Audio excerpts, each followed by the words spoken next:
Okay, three, two, one, and take three. We're live streaming, or take four, live streaming. So again, good evening, good late night evening.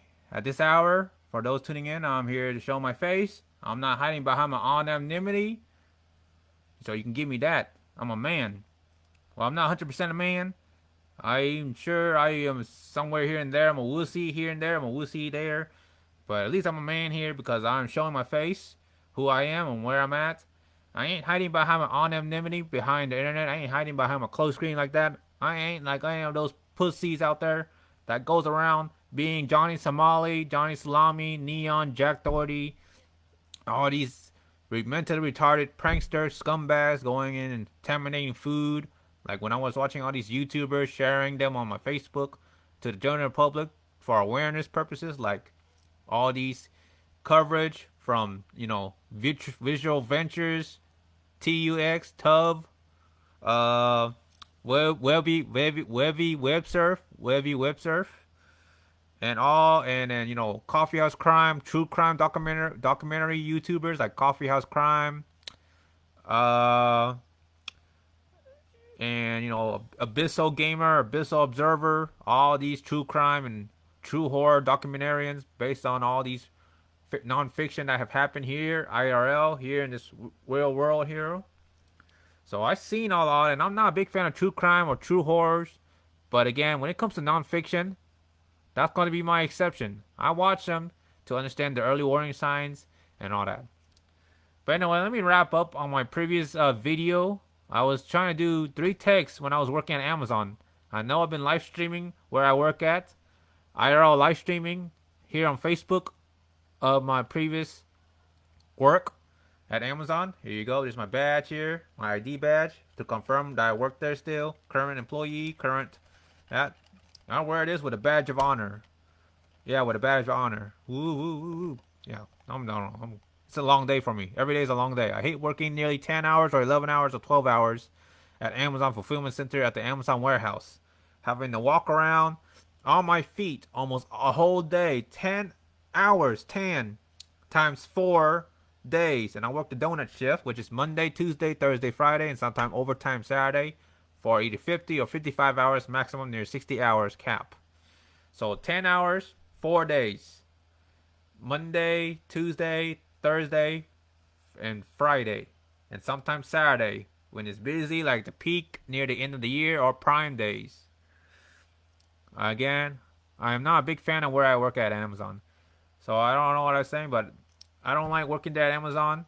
It's a rate driven company. I disagree with the management. I disagree with the work culture. I disagree with the rates, the metric performance. I disagree with all that. And let me check my phone. Right now it's 3 minutes and 18 minutes. I hope it doesn't disconnect me again. I don't know why it keeps on disconnecting me. So right now, I just have a workstation assignment, operations communications, published 3 minutes ago. This was today, earlier. You have been assigned to pack at workstation AFE2, 20504 at 11:30 a.m., 3 p.m. There you go. Let's see if we can capture that.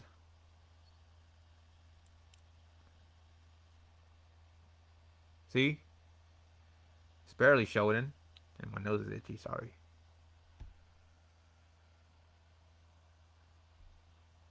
Yeah, it's hard to see because it's not all that. So yeah, AFE2 on nearly the end of the month on May the 30th. You may report directly to this workstation after attending any required startup. You do not have to validate your assignment on the staffing display board in the work area. Visit your manager or HR if you have questions or concerns. So yeah. And I hate having to be moved. Says please verify staffing assignment. I've been moved to pick or caps on the second floor where I work at the fulfillment warehouse center.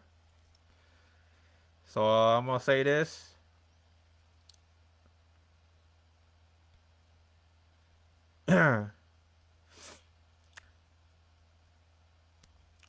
So yeah, it's been a long day. I hate working 10 hours. It's a rate-driven company. Every second counts. I always check my A to Z on my mobile app on my phone, my OnePlus 12, to check my rates, my work, my performance, and all that. So You see?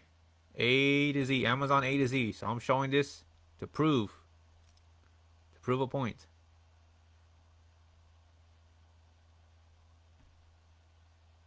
There you go. No lies. This is the Amazon A to Z mobile app. That's the news right there. 4 punches today. Last clocked in at 5:31 p.m. today. No VTO, no voluntary time off. My performance.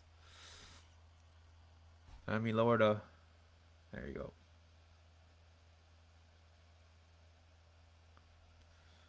My performance is right here. See, you can barely see it. It's fair right now in the little meter. Halfway fair. I improved. But last time I checked, I was in the growth area. I was close to like bottom 5%. I was around the 15% area, so I had to really improve on that. Working an outbound ship dock from 7:30 to 6 p.m. I really hate, again, I hate working 10 hours, nearly 10 hours. See, steady progress, keep it up. Sharing this because I want to be transparent, honest, showing the truth here. No lies, no deepfake, no AI. What you're seeing is the real deal. That's my Amazon A to Z. This is my performance. So I'm going to click View Standing. Quality details. Quality. Right now is insufficient data. Let's see if I can try to do this. There you go. Productivity. Fair. Your recent performance was behind more than 55% of your peers after accounting for your work hours and time in the role. Past period from May 14th through the 28th. Past period is May 21st to 28th. Ship dock 17 hours 44 seconds. Units per hour or UPH was 9. There you go. Gotta hide the screen. See, now you can see it clearly. For anyone tuning in, okay, I'm still live streaming good. I am live streaming also on Twitch, so I'm showing my face on Twitch. So this is my work performance for my previous week. Ship dock, I've been mostly working in the outbound process path of ship dock. 17 hours 44 cents with UPH 9. Process path on the other week from May the 14th to the 21st, I have worked over 25.25, 21 units per hour. Let's see if I can push the arrow. Container build, container load. Container load, container move, container build.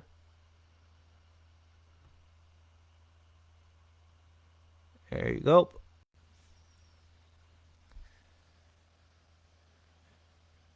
In my current period today. So I'm at pack, what they call it, shooting, ship dock. I am over at 4.4 hours and 10 seconds with 256 units per hour. Okay. So hopefully that's something. I work very hard. Look at all that.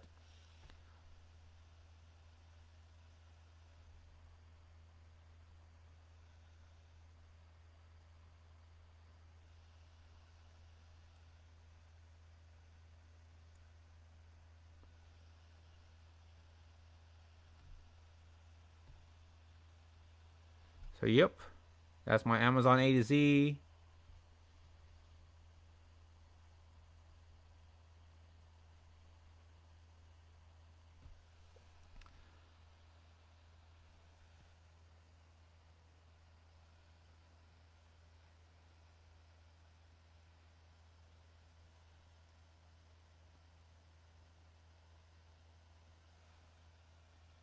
So see, that's my rates, that's my performance, and I disagree with it.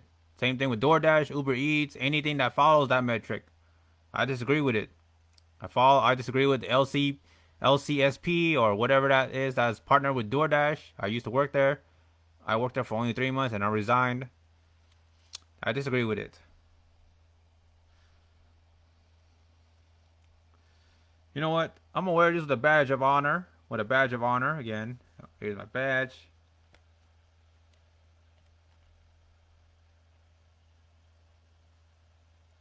Yep, wear it with a badge of honor.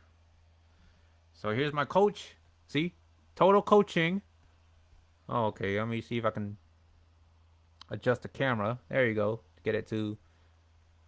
See, I had 3 coaching in the past, and they all expired since I got it last year in 2024. I'm gonna wear this with a badge of honor. I might as well show it off on my live stream because I'm honest. So see, it says first. So you can barely see. That's my first written, second written, and final written. And this was it. This was last year, in the year 2024. Still have them. So you can barely see that. I'm right now. The camera, the eye camera is having trouble adjusting to get it to really show clearly. But you can see that I have first written, second written, final written, and I have 2 behavior coaching from Amazon where I work at, from the management. So let me go ahead and read this. I want to get this out of the way. Supportive feedback, document productivity, first written.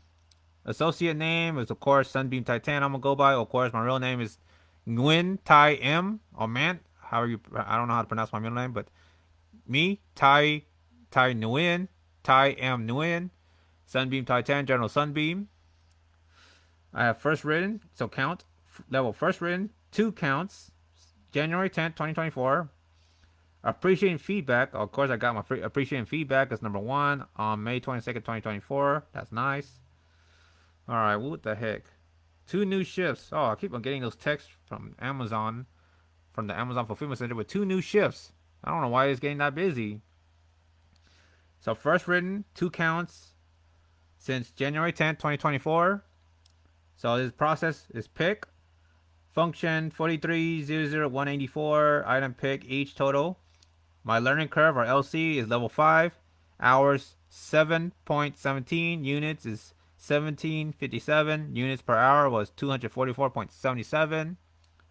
Each transfer in 4300034 Nike Stowe. Each medium, level 5. That's my learning curve. 11 hours 13. So 11.13. Units 1315, and units per hour was at 118.09. So performance tread. Below is a summary of your past productivity performance. So period starts from July 31st, 2024, 5 a.m. all the way towards July 26th at 5 a.m. And an ending is from August 7th all the way to July 3rd, 2024 at 5 a.m. Units process. Okay. So I'm trying to show all this because it's just a lot of reading. I don't want to read all this. So this is my docket. This is my first written. There you go. Because I'm wearing this with a badge of honor. So this is my first written warning in productivity and why I don't like working at Amazon. I don't like working a W2, W4 job under any employment. So I didn't say anything. Associate comment, nothing. I really wish should have asked something on there. So I'm gonna show this. I'm gonna get it all here on live stream because I'm gonna share it on YouTube because I'm gonna be a champion to show I have flaws. You know, I'm not perfect. I make mistakes. So here's how I handle them. I'm gonna just take it. I'm gonna just take this. Even this is a bad. This is a disciplinary action from the management over my last year in poor performance in production or productivity where I work at. I ain't afraid to share it. I will take this as a badge of honor and wear it and take it like I deserve it as an achievement, a good achievement. So I'm gonna take pride in showing this because I make mistakes too, and I like to see people at my level or managers, supervisors admitting their mistakes, showing their disciplinary actions like what I'm doing right now. This is my second written warning. And let me try to read it because it's kind of blurry. So, supportive feedback, document productivity, second written from Amazon.com pertaining to where I currently work at, Amazon Fulfillment Center OS 2. So, I'm just sharing this. Here, let me get closer. So, details of current incident, specific concerns, communication history, summary. So, let me go ahead and read this. Let me bump up there you go. Let me increase the brightness on my phone. Acknowledged by associate on September 6, 2024 at 3:54:43 p.m. Delivered by area manager G. Brittany, which is BGRE Sham. Brittany, G. Brittany. Supportive feedback document productivity, second written. Associate name, of course, me, Tai M. Nguyen, NGYENMA. Of course, here. My alias on the internet, Sunbeam Titan, General Sunbeam. I'm just saying it because I'm not hiding behind any anonymity compared to all the wussies hiding behind the internet, trolling, harassing people, scammers, stealing people's money. Truly a retarded wuss there. So manager name is Calderon Isabel. I was a Flex, reduced time, Flex RT. Created on September 6, 2024 at 3:54:43 p.m. Active days is 60 days before this second written expires. Summary: your recent job performance is not meeting productivity expectations. Meeting performance standards is a critical component of your job. This document provides specific details about your performance and how you are not meeting expectations. In addition, this document describes the steps you and your manager will take to assist in improving your performance.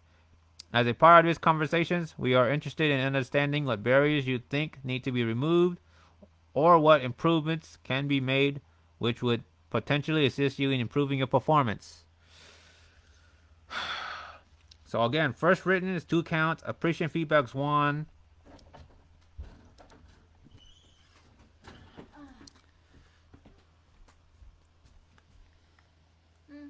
Oh, nothing.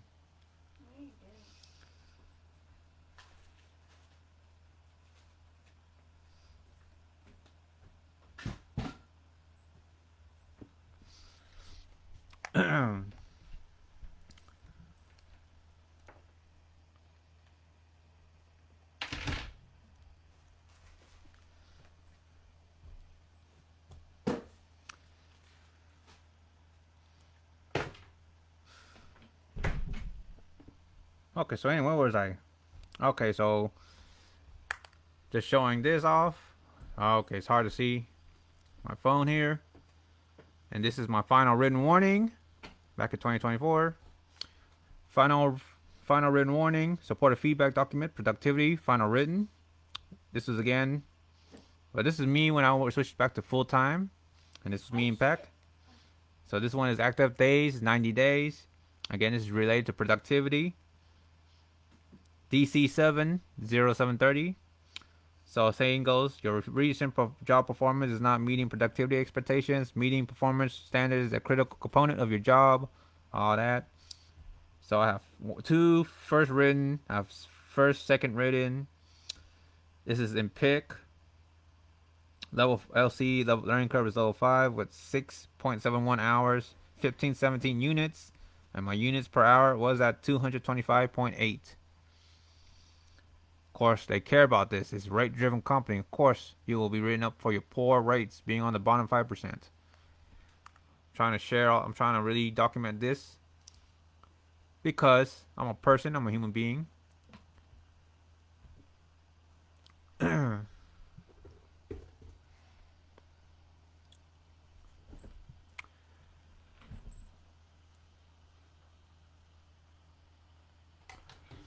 Sometimes looking at myself doing a video selfie, you can really see the mustache between my mouth and the nose is really showing, and it looks really hideous. I don't feel like shaving because again I get all these acne breakouts, and you can see my nose is really oily and shiny, and my face is really showing its oiliness, super oily.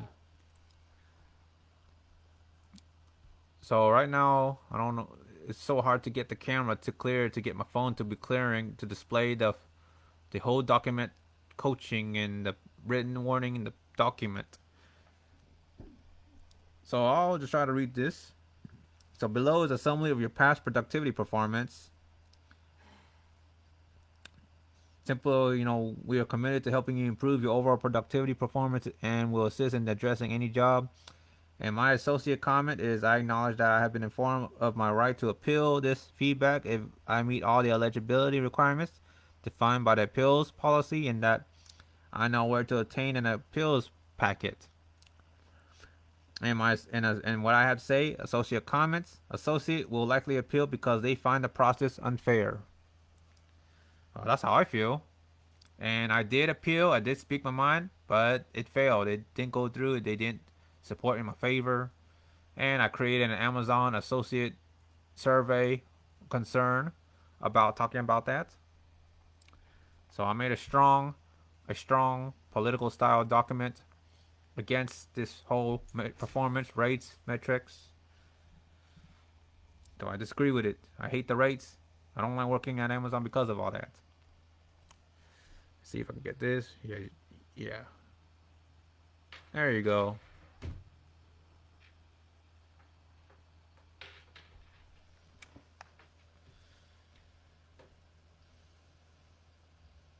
So I just want to close that out, putting that as a closing chapter for the last 3 takes. Well, when I was showing the Amazon Fulfillment Center building, and see, so right now the internet is always piss poor, and it's like only 21 minutes still live streaming. I'm also live streaming on Twitch. I have trouble live streaming on YouTube. At least for Twitch, that can see all that. And I'm here to use Animemon, the AI, and I'm creating the little target here, the bullseye target, entertainment, recreation, the middle circle, anime, the bullseye, creative writing and animator. Yeah, love it. And on Twitch, showing that I'm using ChatGPT as always. I'll go ahead and read this. I'm going to make this very clear. Official public memo. My dream career direction and a call for support across all platforms. Hashtag dream big. Hashtag career clarity. Hashtag animated life. Hashtag Otaku goals. Hashtag project anime town. Let's see, am I still live streaming? Okay, yeah, I'm still live streaming. Hashtag self-autonomy, hashtag public memo, hashtag creative careers, hashtag life, liberty, happiness, hashtag United States America, hashtag cosplay, hashtag anime conventions, centers or anime cons, hashtag cons, and hashtag creative writing. To the entire digital universe, Facebook, Instagram, Twitter X, YouTube, Reddit, 4chan, Telegram, Discord, Skype, WhatsApp, VK, Kick, Telemundo, Amiibo, and every other platform like Blue Sky or Blue Page, including gaming consoles or Tumblr, gaming consoles, Xbox, PlayStation, Wii, GameCube, Atari, Dreamcast, and mobile apps. I said this in live streams. I've written it in YouTube video descriptions. I've hinted it in posts, art, and comments scattered across the internet. But now I'm saying it directly, deliberately, and without sugarcoating. I'll make this super loud and clear, vocally. This is the official message to anyone who wants to truly understand who I am and what I aim for. Whether you're someone who cares about me, someone who's just curious, or a stranger scrolling by, I want you to know where my professional compass is pointing. While working long hours in a job I don't enjoy, this dot crystallized. While I was working, always daydreaming, always overthinking, thoughts coming in my mental head. Want to get it all out on paper, get it all out of my chest, get it out of my system. I need to articulate what I want clearly, boldly, and publicly. To the general public of the social media and internet, especially that I'm live streaming on Facebook and Twitch, to all the viewers out there, I created this visual framework I call the bullseye target of career alignment. The bullseye target of career alignment. It maps out my professional focus from outer opportunity zones to the ultimate center of my dream, the bullseye circle. And I hope to aim the dart or the arrow in the middle, or in the outer center middle, the big bullseye circle. So the bullseye target of a career alignment, the BTCA. So the Bullseye's career model: Outer Ring, entertainment, recreation, leisure, ERL. If it brings people joy and immersion, I'm interested. This includes arcades, video game arcades like Main Event Center, Main Event Entertainment, Dave and Buster's, D&B, pinballs in 3 locations in Texas, Austin Pocket Pizzas or Austin's Reveal, and other gaming hubs. So again, anything that's arcade or that is video game like GameStop, Game Over, maybe Barnes and Noble. Well, I'll get there. So arcades, for instance, will fall under that category on the outer ring.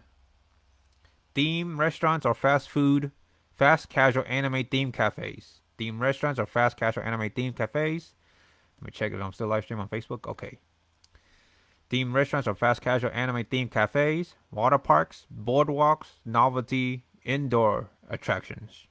So water parks like Schlitterbahn, the Typhoon, Texas, Valente Beach, working as a lifeguard, like Ken from Barbie, where I just want to, stand and watch on the beach, beaching.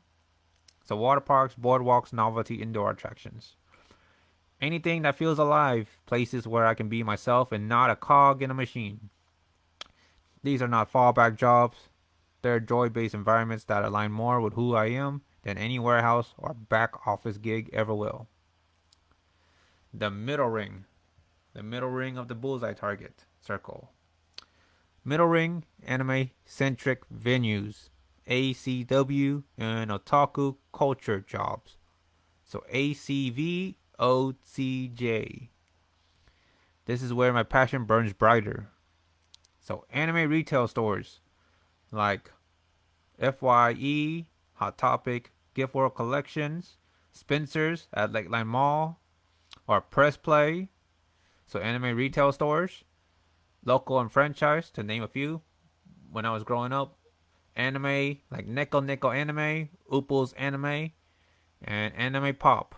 I remember those anime theme stores. They all closed down. But stores that are still around: Kino Kuniya, Tori, FYE for your entertainment, Hot Topic, Press Play. Well, Press Play closed down at Lakeline Mall, and Gift World Collection, and maybe Spencer's. Spencer sometimes sells anime t-shirts, but it just doesn't sell a lot of anime stuff.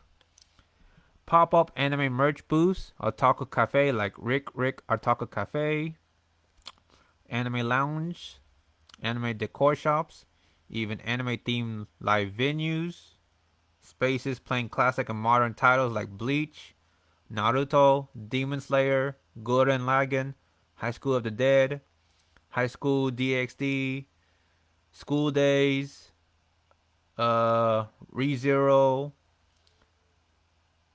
what else? The Rising of the Shield Hero, Black Lagoon, Dead Men Wonderland, Gundam, the Gundam franchise, classic Gundam, Tenchi Muyo GXP, I remember that. Cash and Sins, what was that? Let's see, one of the horror anime, like, okay, I forgot what. Corpse Party, Higurashi no Naku Koro ni, the Higurashi franchise, Blood C, Blood Plus, Trinity Blood. I believe there's one classic anime called Cyborg 009. I knew I grew up watching that. Eureka 7 or something like that. Samurai 7, Samurai Champloo, Afro Samurai, Cowboy Bebop, Ghost in the Shell, standalone complex, or Ghost in the Shell movies, Ghost in the Shell franchise, Big O, Read or Die, or ROD, Rurouni Kenshin or Samurai X, Zatch Bell, Bobobo, Prince of Tennis, Naruto no Go, Akami got killed. I've been spoiled about that anime for a long time. And my number one favorite, Sword Art Online, SAO. My second favorite anime, Saga of Tanya the Evil, the girl with the blonde hair that was a military who looks short. Number three, Code Geass, The Luch of the Rebellion, or Haki no Luch. Those three are my top favorites. So again, Sword Art Online, Saga of Tanya the Evil, Code Geass, Death Note. That's what I'm saying. Again, spaces playing classic and modern anime titles like Bleach, Naruto, Demon Slayer, Gurren Lagann, all those anime on loop.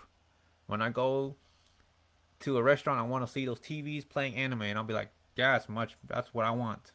I want to work in a restaurant like that. I don't want to go to a convention that just has it there for a time being. No, I don't want to go there for 3 or 4 days. I want to see it every time I want to go in, and it's there. I want to work on those places. If the environment is soaked in anime culture, that's where I belong. I want to be surrounded by anime, not just as a hobby, but as my work setting. And I'm sure people would agree with me with that. I'm sure people would tell me, I want to be a maid cafe. I want to work in a maid cafe, and I wish there's a restaurant like that or a cafe like that. It can happen. And that's why I'm saying all this. Let's see if I'm still live streaming. Okay, yeah, it's still live streaming on Facebook. So here's the middle circle. So the middle ring is right here. Anime centric venues. When I throw the dart, that's what I want to land it on. I'm aiming in the middle there. So the middle ring for the anime centric venues and otaku culture jobs. So anime retail stores, local and franchise, pop-up anime merch booths, otaku cafes like Rick Otaku Cafe, anime lounges, anime decor shops, even anime themed live venues, anime spaces or restaurants or cafes like boba tea shops, playing classic and modern titles like Cowboy Bebop, Zatch Bell, Bobo, Prince of Tennis, Death Note, Read or Die, Big O, Samurai Shampoo, Ramoni Kenshin or Samurai X, Afro Samurai, all these samurai animes.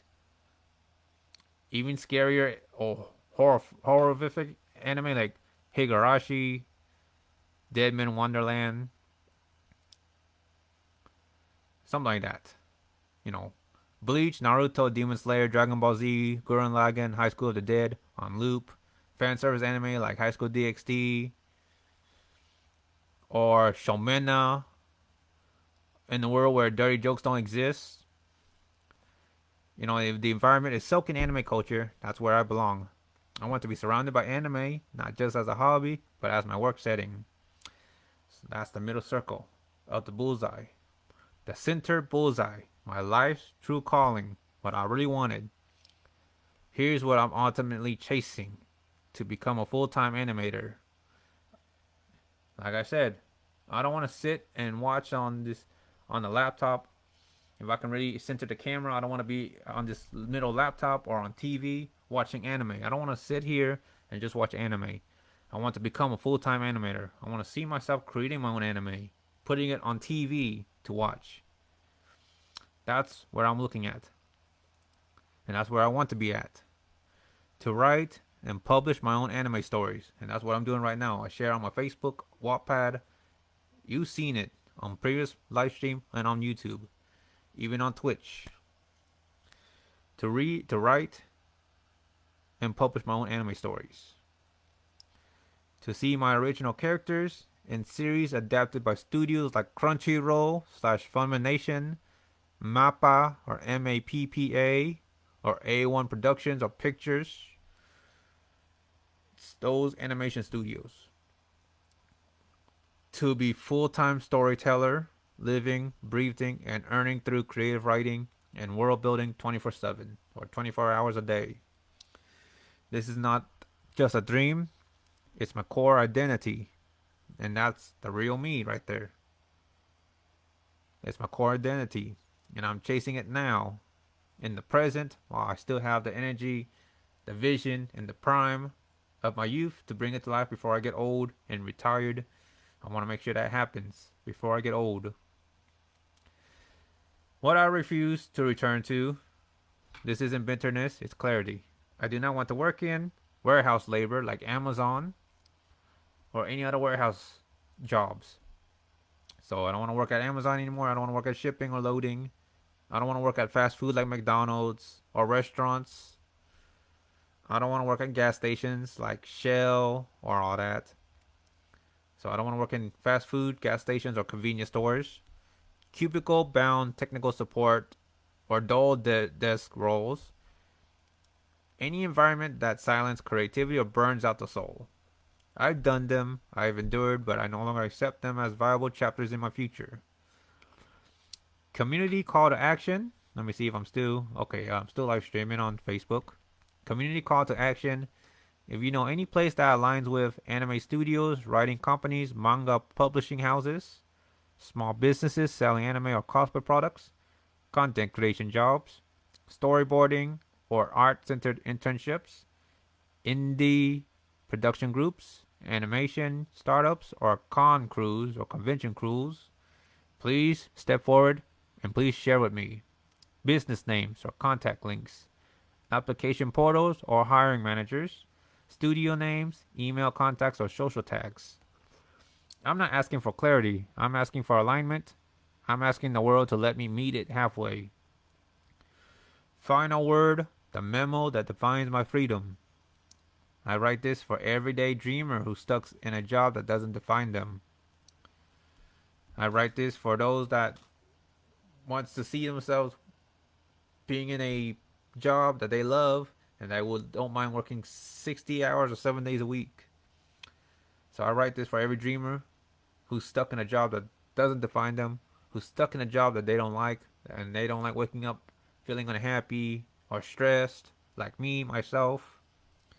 I write this for those who believe in autonomy or who likes to be independent, like myself, who don't rely on my parents. I don't rely on my parents. I don't ask my parents for help. I don't even talk to my brother or my cousins. I am like, it's just me living on the island. Me and the island. I write this for those who believe in being independent or being on their own without having to ask for help as much. The belief that we each have the right to choose our life's path without being boxed in or belittled or to be talked trash for it. When I have children of my own, whether it's kids and when my kids have kids, grandkids, I will never pressure them into a path that drains them. When they turn 18, they can pick their own job, whatever makes them happy. I will support them fully in chasing their spark, whether that's to be a poet, a cop, or police, a chef, a cook, a teacher, priest, or a wanderer, drifter, is their choice. Why? Because that's how I want to be treated. Because when they turn 18, they're an adult. And I don't know if I'll be able to live to keep over, because, well, I cannot always be there to take care of them because I don't know what would happen to me. I could get sick and die. I could get killed by another man. I could get killed by a tornado. When my kids are 18, they're an adult. And I follow the law. Every parent should let them live on their own if they want to and make their own choices. Because they don't live forever. Because that's life. And it's not my fault. It's the Lord's fault. God have created as it is. Having to force to accept the nature of life cycle is depressing. But I don't let that bother me. I'm just saying when my kids are 18, I want them to be happy. And that's how all parents should be. Even my family-in-law should understand that. And I will communicate Spanish, Vietnamese, Cantonese, German, French, Korean, Egypt, African. I will do anything to communicate this in every language to make sure that all parents and all people on earth here in real life to understand what I'm trying to say. Because I like it when my parents-in-law, they don't bother me when I used to work in security. Back during the COVID-19 pandemic, I used to wear the badge and I was a security officer.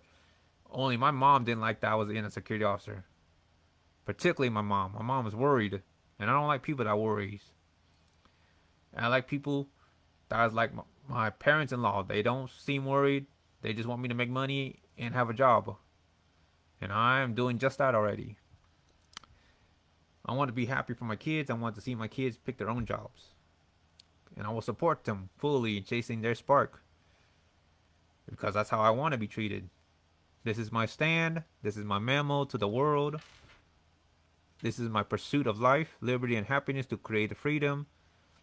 This is my manifesto. My message to the internet, Facebook, Twitch, and let's see who's. Oh, Sayangili Raven likes my video blog chat discussion randomness. Thank you for liking, Raven. I hope your day's going well. If you're tuning into the comment, so hello, Raven. Hello, viewers on Facebook. I'm doing great. I'm tired. My face looks hideous. I got acne. Oh, okay, I got acne right here. Yep. I have very bad acne right here. That's what I get for drinking coffee. Hideous mustache, hideous beard, breaking out right around here, here. But you know what? I don't wear makeup. I don't wear makeup because I don't like to hide all that. Especially when you join modeling, they say don't wear a lot of makeup. They want to see you naturally. I have a bad mole right here. I'm trying to figure out how to get rid of that. And I have a little birthmark, little dark spots between the bridge of my nose here. But that's just the real me. And anybody puts me on deepfake or I don't look that handsome. I'm being honest. I don't hide my face like that. Because I'm a man. People who likes to wear makeup, they're hiding. They like to lie. I'm a truth. An honest person. I don't hide who I am. Even my hairstyle looks hideous. It's kind of messy. But yeah, this is the real me. No deepfake. Not hiding anything. So again, this is my stand. This is where I stand and this is who I am. This is the kind of job I'm looking for. This is my memo, the announcement, my statement to the world, to the general public of the internet, Facebook, Twitch, YouTube, whatever this gets shared on. Whenever I share it on YouTube, anyone who shared this or makes a document out of this, that's where I want to be at, the kind of job I'm looking for, and I hope to create Anime Town. This is my pursuit of life, liberty, and happiness of America through creative freedom. Supporting arts and craft, standing up for those facing starving artists, being near homelessness, those who keep on working from home, having trouble finding a full-time stable income through arts and craft. And for all viewers and anyone watching me on Twitch and Facebook, thank you for viewing, thank you for hearing me, thank you for reading, supporting, sharing, or simply respecting my truth, or respecting what I have to say and my beliefs. Project Anime Town is in the mind at the moment. It's not real. But I was going to say Project Anime Town is real. It's just in the mind. In the thought. It's a dream. But I hope I will see it realized in my lifetime. I hope somebody makes it happen. General Sunbeam, aka the guy who chose dreams over drudgery. And that's the memo.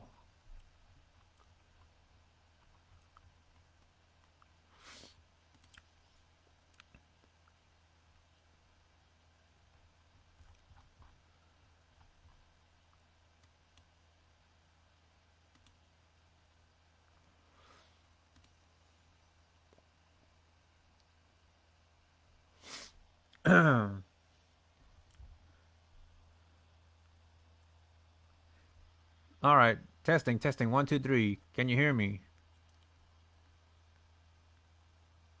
Loud and clear. Everything's coming through perfectly. So I wanted to let you know, ChatGPT, I'm gonna nickname you Allie, Allie, Allie, and I'm talking to Twitch. I'm doing a live stream on Twitch on Facebook. I want to let you know that.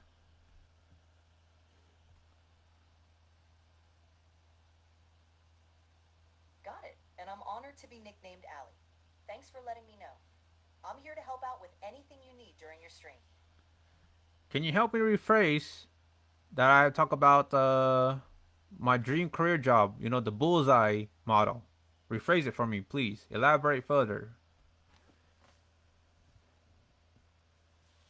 Of course. Here's a more elaborate and refined version of your bullseye career model. I've crafted a bullseye career model to clearly define my professional aspirations. This model visually represents the career paths I'm passionate about, from broad interests to my ultimate dream job. Outer ring, entertainment, recreation, and leisure. In the outer ring, I focus on roles within the entertainment and leisure industry, including working in vibrant, fun environments like arcades, water parks, Dave & Buster's, Main Event, pinballs, Smart Pizza, and other amusement centers. These places fuel my energy and align with my love for interactive entertainment. Middle ring, anime-centric workplaces.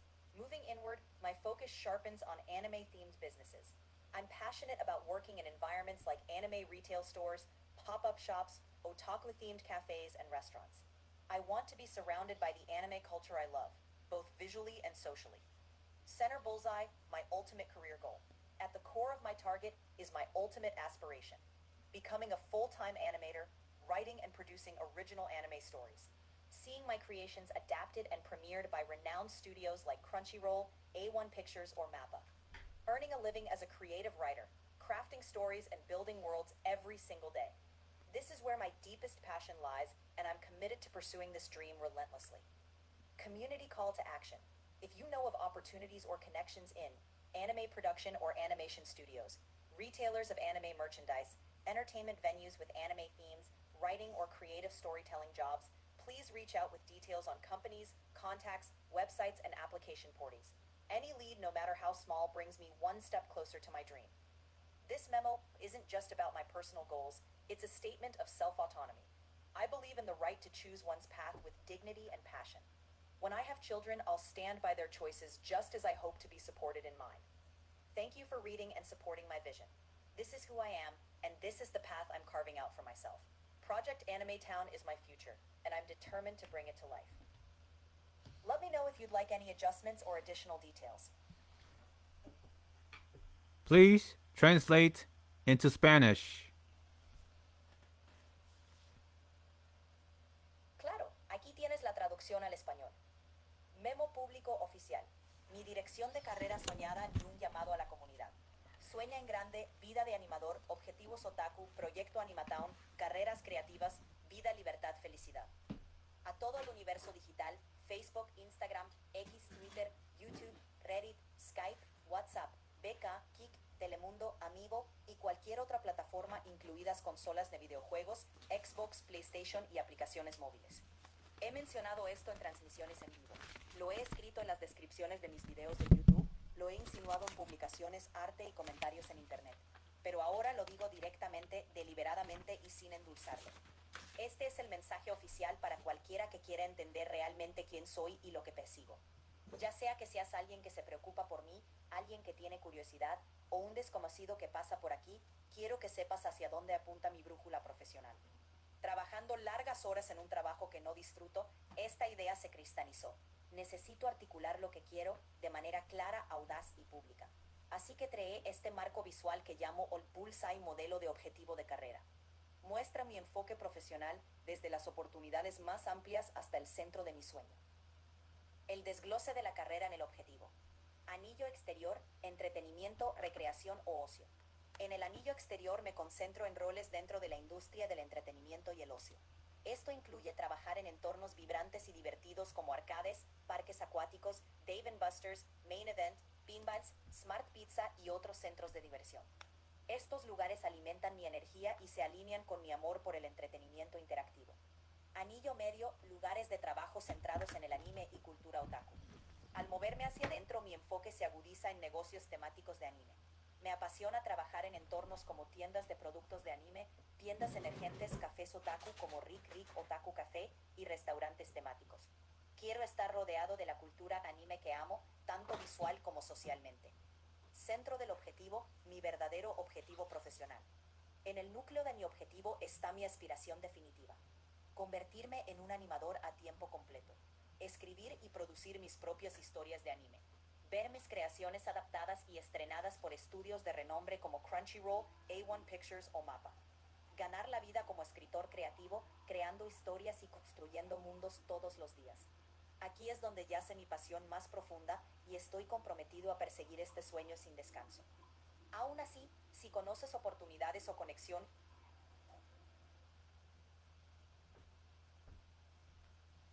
Translate to Vietnamese. chắc chắn rồi. Dưới đây là phiên bản tiếng Việt được diễn đạt lại của mô hình sự nghiệp hồng tâm của bạn. Dream Career Model Guiding Public Opinion. Tuy cũng là một bài bản, nhưng là một bài cảm nhận để lòng cội hình sáng tạo và định hướng sự nghiệp yêu mơn và thành công trên toàn cộng đồng điện tuyển thế giới, Facebook, Instagram, X, Twitter, Reddit, 4chan, Telegram, Discord, Skype, WhatsApp, VK, Kik, Telemundo, Amiibo, bao gồm cả các ứng dụng di động, máy chơi game Xbox, PlayStation. Tôi đã nói điều này trong các buổi livestream, tôi đã viết trong các mô tả video trên YouTube, tôi đã gợi ý qua các bài viết, tác phẩm nghệ thuật và bình luận rải rác trên Internet. Nhưng bây giờ, tôi muốn nói một cách trực tiếp, rõ ràng và không vòng vo. Đây là thông điệp chính thức đến tất cả những ai muốn thực sự hiểu tôi và định hướng của tôi. Dù bạn là người quan tâm đến tôi, người tò mò hay chỉ là một người lướt qua, tôi muốn bạn biết rõ hướng đi chuyên nghiệp của tôi. Khi làm việc trong một công việc mà tôi không yêu thích, tôi nhận ra rằng tôi cần phải nói rõ những gì tôi muốn một cách rõ ràng, mạnh mẽ và công khai. Vậy nên tôi đã tạo ra mô hình hồng tâm định hướng sự nghiệp. Nó thể hiện những con đường sự nghiệp từ những lĩnh vực rộng lớn đến đỉnh cao mơ ước của tôi. Vậy thì phân tích mô hình hồng tâm sự nghiệp. Vòng ngoài, ngành giải trí và giải trí. Ở vòng ngoài, tôi tập trung vào các vai trò trong ngành giải trí và giải trí. Điều này bao gồm làm việc ở những môi trường sôi động, vui vẻ như các trung tâm trò chơi như Main Event, Dave and Buster's, Pinballs và các trung tâm trò chơi khác, các nhà hàng theo chủ đề hoặc quán cà phê theo chủ đề anime, công viên nước, khu giải trí và các điểm thu hút độc đáo trong nhà. Bất cứ nơi nào mang lại cảm giác sống động, những nơi mà tôi có thể là chính mình, không phải một bánh răng trong cổ máy. Vòng giữa, nơi làm việc liên quan đến anime và văn hóa Otaku. Tiến gần hơn vào trung tâm, tôi tập trung vào những công việc liên quan đến anime. Các cửa hàng bán lẻ anime địa phương hoặc chuỗi, các gian hàng anime pop-up như Rick Otaku Cafe, các phòng chờ anime, cửa hàng trang trí anime, thậm chí là các địa điểm phát sóng anime, những không gian chiếu các bộ anime kinh điển và hiện đại như Bleach, Naruto, Gurren Lagann, High School of the Dead. Nếu môi trường đậm chất anime, đó chính là nơi tôi thuộc về. Tôi muốn được bao quanh bởi văn hóa anime, không chỉ như một sở thích mà còn là môi trường làm việc hàng ngày. Trung tâm Hồng Tâm, mục tiêu sự nghiệp tối thượng. Đây là đích đến cuối cùng của tôi, trở thành một họa sĩ hoạt hình toàn thời gian, viết và sản xuất những câu chuyện ác.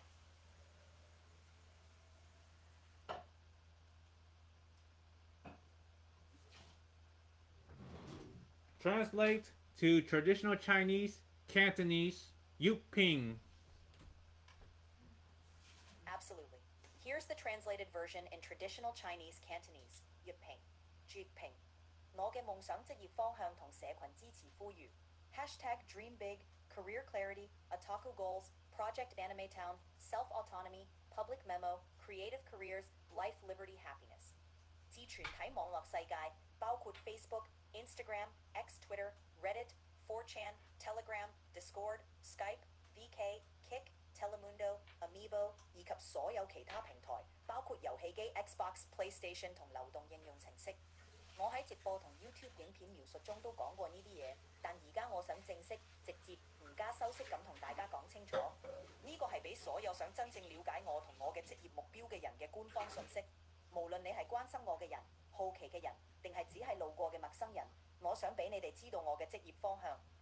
喺一份我唔享受嘅工作入面工作咗咁耐之後，我諗清楚咗，我要清晰、勇敢、公開咁表達我嘅追求。所以我創建咗呢個絕對準目標嘅視作框架，從最廣泛嘅機會範圍到我嘅終極夢想。絕對準目標分解外圈、娛樂、康樂、休閒。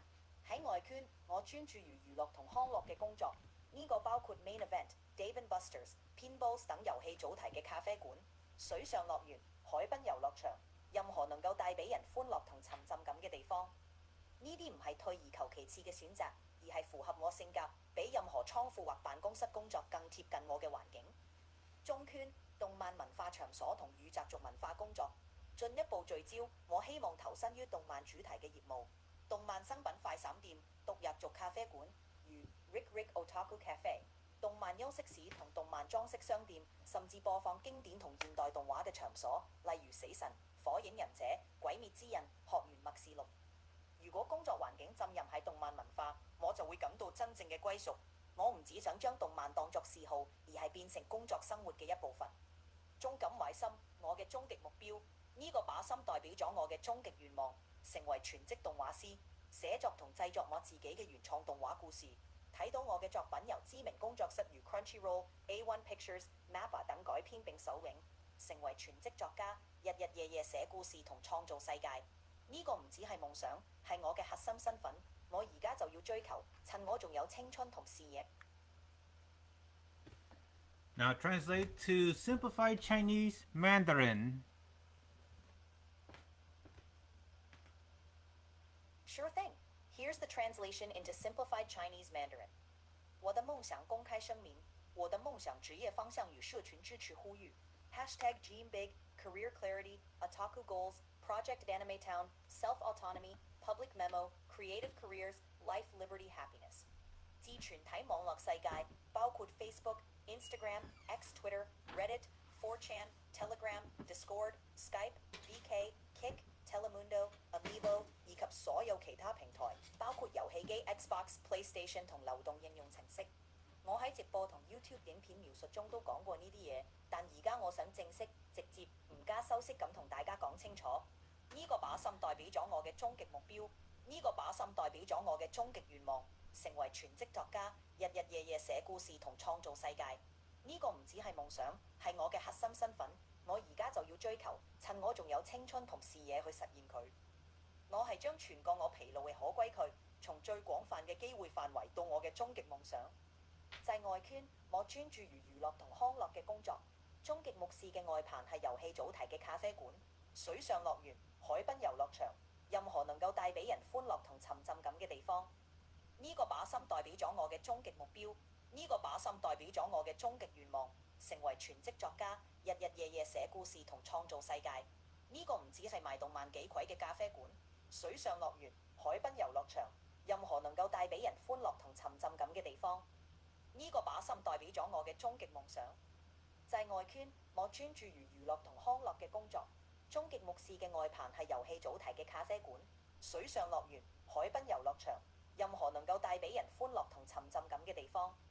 呢個把心代表咗我嘅終極目標，呢個把心代表咗我嘅終極願望，成為全職作家，日日夜夜寫故事同創造世界。呢個唔只係夢想，係我嘅核心身份。我而家就要追求，趁我仲有青春同視野去實現佢。如果工作環境浸淫喺動漫文化，我就會感到真正嘅歸屬。我唔只想將動漫當作嗜好，而係變成工作生活嘅一部分。係我感到終極目標。外圈，我專注於娛樂同康樂嘅工作。終極目視嘅外棚係遊戲主題嘅咖啡館、水上樂園、海濱遊樂場，任何能夠帶俾人歡樂同沉浸感嘅地方。呢個把心代表咗我嘅終極目標。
Translate to Japanese. もちろんです。伊原日本語での翻訳です。やっぱり私の夢のキャリア方向性とコミュニティ支援の呼びかけ、ハッシュク、Career Clarity、アニメーターライフ、オタクゴールズ、プロジェクトアニメタウン、セルフオートノミー、パブリックメモ、ライフリバティハピネス。すべてのデジタル世界へ、Facebook、Instagram、X、Twitter、YouTube、Reddit、4chan、Telegram、Discord、Whatsapp、VK、TIC、テレムンド、そして Xbox や PlayStation などのゲーム機やモバイルアプリを含むすべてのプラットフォームへ。私はこれまでライブ配信や YouTube の説明欄でこの思いを伝えてきました。しかし今、私ははっきりと率直に飾り気なく皆さんにお伝えしたいと思います。これは私の本当の自分と目指しているキャリアを理解したいすべての人への公式メッセージです。私を応援してくれる方、ただ興味を持ってくれる方、通りすがりの方、誰であれ私は自分の職業的な方向性を知ってもらいたいです。長い間楽しめない仕事に従事する中でこの思いが固まりました。自分が何を求めているかを明確に、勇敢に公に表明する必要があると。そこで私はキャリア目標の的という視覚的なフレームワークを作成し、広範な機会から私の究極の夢までを示しました。です。キャリア目標の的。外苑、エンターテイメント、レクリエーション、レジャー。外苑ではエンターテイメントやレジャー業界の仕事に焦点を当てています。これには以下が含まれます。メインイベント、デイブ&バスターズ、ピンボールズなどのアーケードやゲームセンター。テーマレストランやアニメテーマのカフェ、ウォーターパーク、ボードウォーク、ユニークな屋内アトラクション、人々に喜びと没入感をもたらす場所。これらは妥協案ではなく、私の性格に合った環境であり、倉庫やオフィスワークよりもはるかに私らしい場所です。中園、アニメ中心の職場とオタク文化の仕事。さらに焦点を絞ると私はアニメをテーマにしたビジネスに情熱を注いでいます。アニメ小売店、地元およびフランチャイズ。アニメグッズのポップアップショップ、オタクカフェで、メイクリックオタクカフェ。アニメラウンジ、アニメ装飾の店、さらにはブリーチ、ナルト、鬼滅の刃、天元突破、ハイスクールオブザ・デッドなどのアニメを放映する場所。アニメ文化に浸れる職場こそ私が本当に属したい場所です。趣味としてだけでなく生活の一部としてアニメに関わりたいのです。中心の的、私の究極のキャリア目標。この中心の的は私の究極のネガマネよ。フルタイムのアニメーターになること、自分のオリジナルアニメ作品を書くこと、制作すること、自分の作品がクランチロール。 Translate to Korean.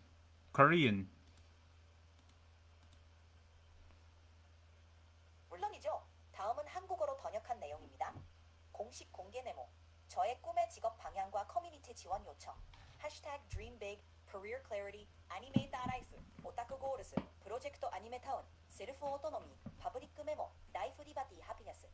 디지털 세계의 모든 분들께 페이스부크, 인스타그램, X, 트위터, 유튜브, 레딧, 4chan, 텔레그램, 디스코드, 왓츠앱, VK, 티크, 테레문도, 아미보, 그리고 엑스복스, 플레이스테이션 같은 게임 콘솔과 모바일 아플을含む 모든 플랫폼에 저는 라이브 스트리밍도 유튜브 설명란에서 이 생각을 나눴지만 이제는 명확하고 솔직하게 꾸밈없이 여러분께 말씀드리고자 합니다. 크크. 이 메시지는 저의 진짜 모습과 목표하는 직업을 이해하고자 하는 모든 분들을 위한 공식 성명입니다. 저를 응원해주시는 분들, 궁금해하는 분들, 혹은 그냥 지나가는 분들, 누구든 제 직업적 방향성을 알아주셨으면 합니다. 오랜 시간 즐겁지 않은 일을 하면서 저는 이것을 명확히 표현하고 용감하게 공적으로 선언해야 한다는 필요성을 느꼈습니다. 그래서 저는 쥐또이존 목표교도이라는 시각적 프레임워크를 만들어 넓은 기회부터 저의 궁극적인 꿈까지 보여드리고자 합니다. 쥐또이존 목표교도이라는 시각적 프레임워크를 만들어 넓은 기회부터 저의 궁극적인 꿈까지 보여드리고자 합니다. 오랜 시간 즐겁지 않은 일을 하면서 저는 이것을 명확히 표현하고 용감하게 공적으로 선언해야 한다는 필요성을 느꼈습니다. 그래서 저는 쥐또이존 목표교도이라는 시각적 프레임워크를 만들어 넓은 기회부터 저의 궁극적인 꿈까지 보여드리고자 합니다. 쥐또이존 목표교도이라는 시각적 프레임워크를 만들어 넓은 기회부터 저의 궁극적인 꿈까지 보여드리고자 합니다. 쥐또이존 목표교도이라는 시각적 프레임워크를 만들어 넓은 기회부터 저의 궁극적인 꿈까지 보여드리고자 합니다. 쥐또이존 목표교도이라는 시각적 프레임워크를 만들어 넓은 기회부터 저의 궁극적인 꿈까지 보여드리고자 합니다. 쥐또이존 목표교도이라는 시각적 프레임워크를 만들어 넓은 기회부터 저의 궁극적인 꿈까지 보여드리고자 합니다. 쥐또의 전 목표이라는 시각적 프레임워크를 만들어 넓은 기회부터 저의 궁극적인 꿈까지 보여드리고자 합니다. 쥐또의 전 목표이라는 시각적 프레임워크를 만들어 넓은 기회부터 저의 궁극적인 꿈까지 보여드리고자 합니다. 쥐또의 전 목표이라는 시각적 프레임워크를 만들어 넓은 기회부터 저의 궁극적인 꿈까지 보여드리고자 합니다. 쥐또의 전 목표이라는 시각적 프레임워크를 만들어 넓은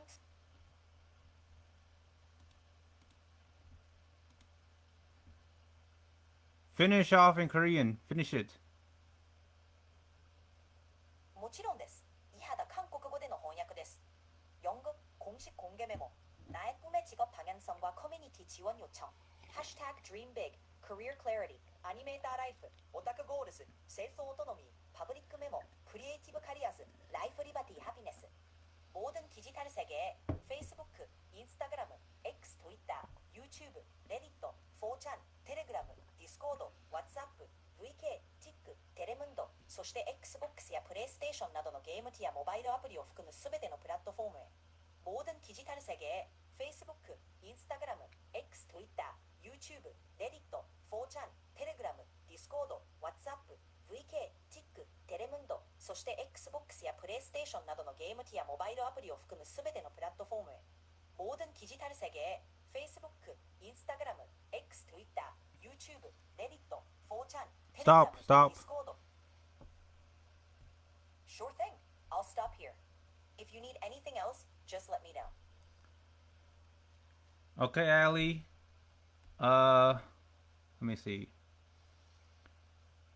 Just give me a moment. Sorry, I'm still thinking. Let me pop up my Google Keep notes. All right, let me go to Google and search for notes. Got it. Let me know whenever you're ready or if you need any help organizing your notes.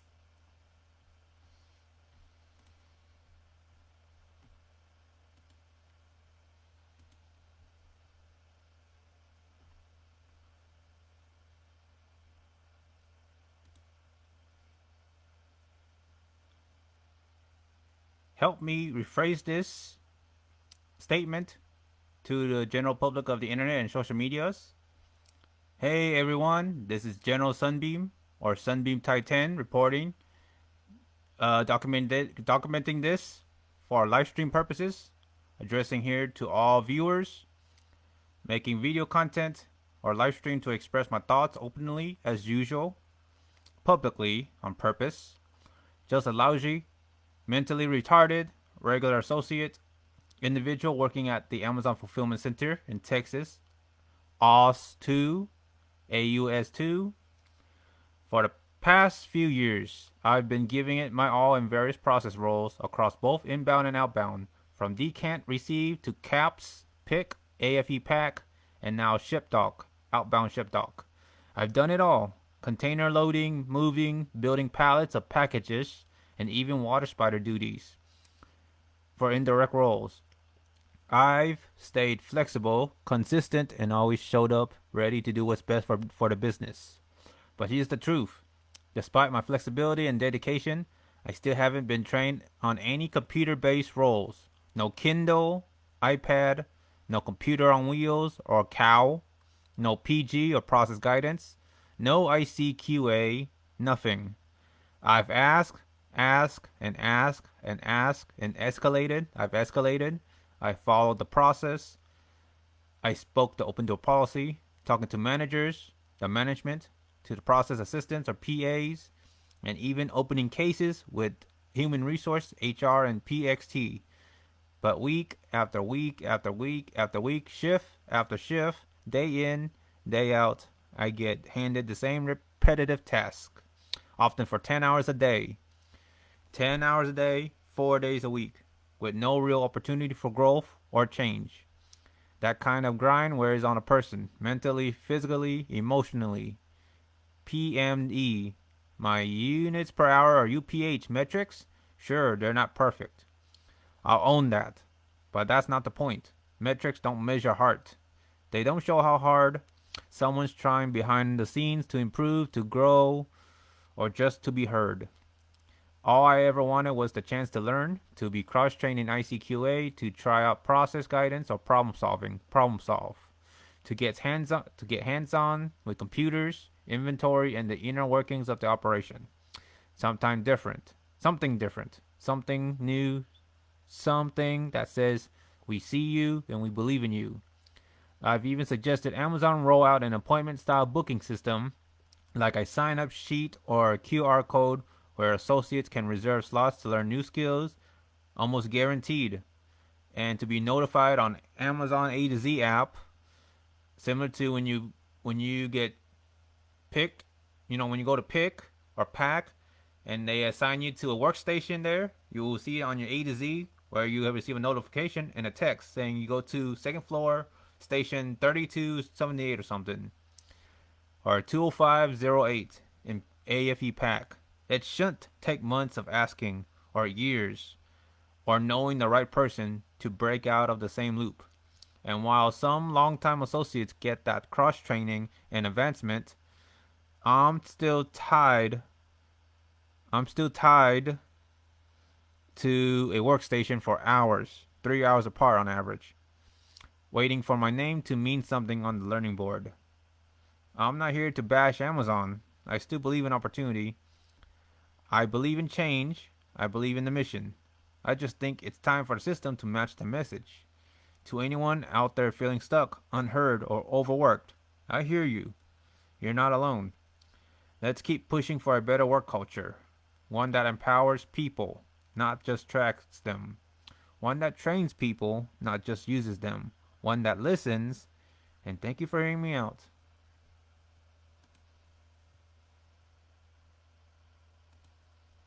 Absolutely. Here's a refined and more polished version of your statement. Hey everyone, this is General Sunbeam, also known as Sunbeam Titan, checking in. I'm documenting this for my live stream viewers and addressing everyone tuning in. I'm here to openly share my thoughts, as I always do, in the spirit of transparency. I'm just an average associate working at the Amazon Fulfillment Center in Texas, AUS2, for the past few years. I've given it my all in various roles across inbound and outbound operations: decant, receive, caps, pick, AFE pack, and now outbound ship dock. I've done it all: loading containers, moving packages, building pallets, and even taking on water spider duties. I've been flexible, consistent, and always ready to do what's best for the business. But here's the reality. Despite my dedication and willingness to adapt, I haven't been given the opportunity to train in any computer-based roles. No Kindle, iPad, computer on wheels, cow, process guidance, or ICQA. I've asked repeatedly, escalated my requests, and followed all the proper channels, speaking with managers, PAs, and even HR and PXT. Yet week after week, shift after shift, I'm assigned the same repetitive tasks, often 10 hours a day, 4 days a week, with no real opportunity for growth or change.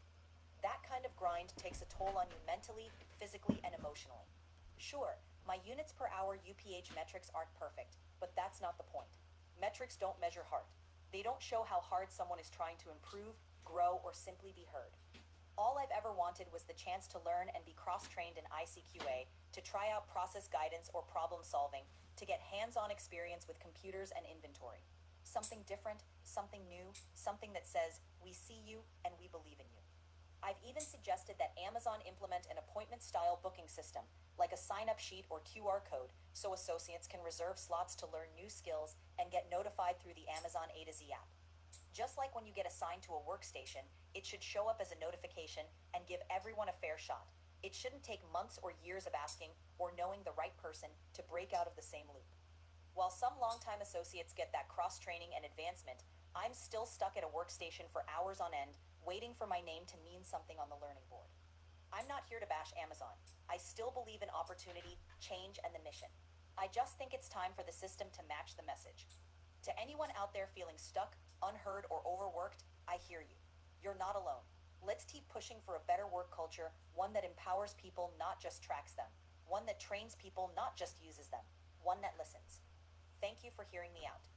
Let me know if you'd like any adjustments. Translate to Spanish. Claro. Aquí tienes la traducción al español. Hola a todos, Soy General Sunbeam, también conocido como Sunbeam Titan, saludando a todos. Estoy documentando esto para mis espectadores de la transmisión en vivo y dirigiéndome a todos los que están sintonizando. Estoy aquí para compartir abiertamente mis pensamientos, como siempre lo hago en un espíritu de transparencia. Soy solo un asociado promedio que trabaja en el Centro de Cumplimiento de Amazon en Texas, AUS2, durante los últimos años. He dado lo mejor de mí en varios roles, tanto en las operaciones de entrada como de salida. Decantación, recepción, taps, selección, empaque AFE y ahora en el muelle de envío de salida. Lo he hecho todo: cargar contenedores, mover paquetes, construir palés e incluso asumir tareas de water spider. He sido flexible, constante y siempre listo para hacer lo mejor para el negocio.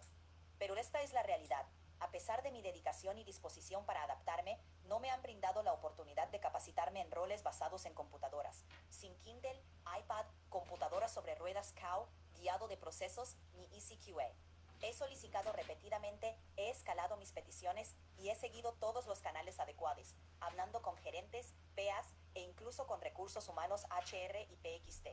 Sin embargo, semana tras semana, turno tras turno, me asignan las mismas tareas repetitivas, con frecuencia 10 horas al día, 4 días a la semana, sin ninguna oportunidad real de crecimiento o cambio. Ese tipo de rutina desgasta a una persona mental, física y emocionalmente. Claro, mis métricas de unidades por hora, UPH, no son perfectas, pero ese no es el punto. Las métricas no miden el corazón. No muestran cuánto se esfuerza alguien por mejorar, crecer o simplemente ser escuchado. Todo lo que he querido es la oportunidad de aprender y ser capacitado en ICQA, probar el guiado de procesos o la resolución de problemas y tener experiencia práctica con computadoras e inventarios. Algo diferente, algo nuevo, algo que diga te vemos y creemos en ti. Incluso he sugerido que Amazon implemente un sistema de reserva de citas, como una hoja de inscripción o un código QR, para que los asociados puedan reservar espacios para aprender nuevas habilidades y recibir notificaciones a través de la app Amazon AASEC. Al igual que cuando te asignan una estación de trabajo, debería aparecer como una notificación y darle a todos una oportunidad justa. No debería tomar meses o años de solicitudes o conocer a la persona adecuada para salir del mismo bucle. Mientras algunos asociados de larga data obtienen esa capacitación y avance, yo sigo atado a una estación durante horas, esperando que mi nombre signifique algo en el tablero de aprendizaje. No estoy aquí para criticar a Amazon. Sigo creyendo en la oportunidad, el cambio y la misión. Solo creo que es hora de que el sistema... Continue. Sure, here's the continuation and conclusion. We all deserve a work environment where our efforts are recognized and where growth is not just a promise, but a reality. It's not about pointing fingers. It's about striving for a better, more supportive system. Let's advocate for a workplace that values continuous learning and personal development, where everyone has the opportunity to advance and thrive. Thanks for listening and supporting this journey. Together we can make a difference and build a culture where every voice is heard and every effort is appreciated. Let me know if there's anything else you'd like to add or adjust.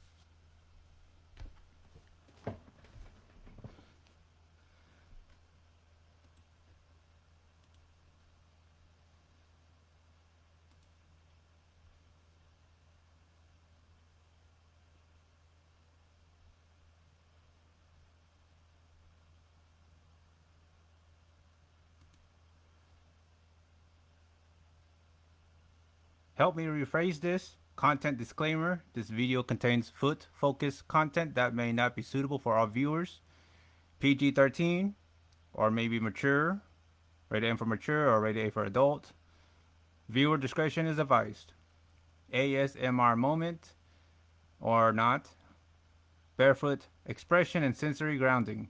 In this unscripted ASMR style clip, I share a personal and authentic moment of foot expression, featuring close-ups of my bare soles and toes as a form of sensory grounding and body positivity. As a dedicated foot modeling enthusiast, I've always embraced going barefoot as both a lifestyle and an art form.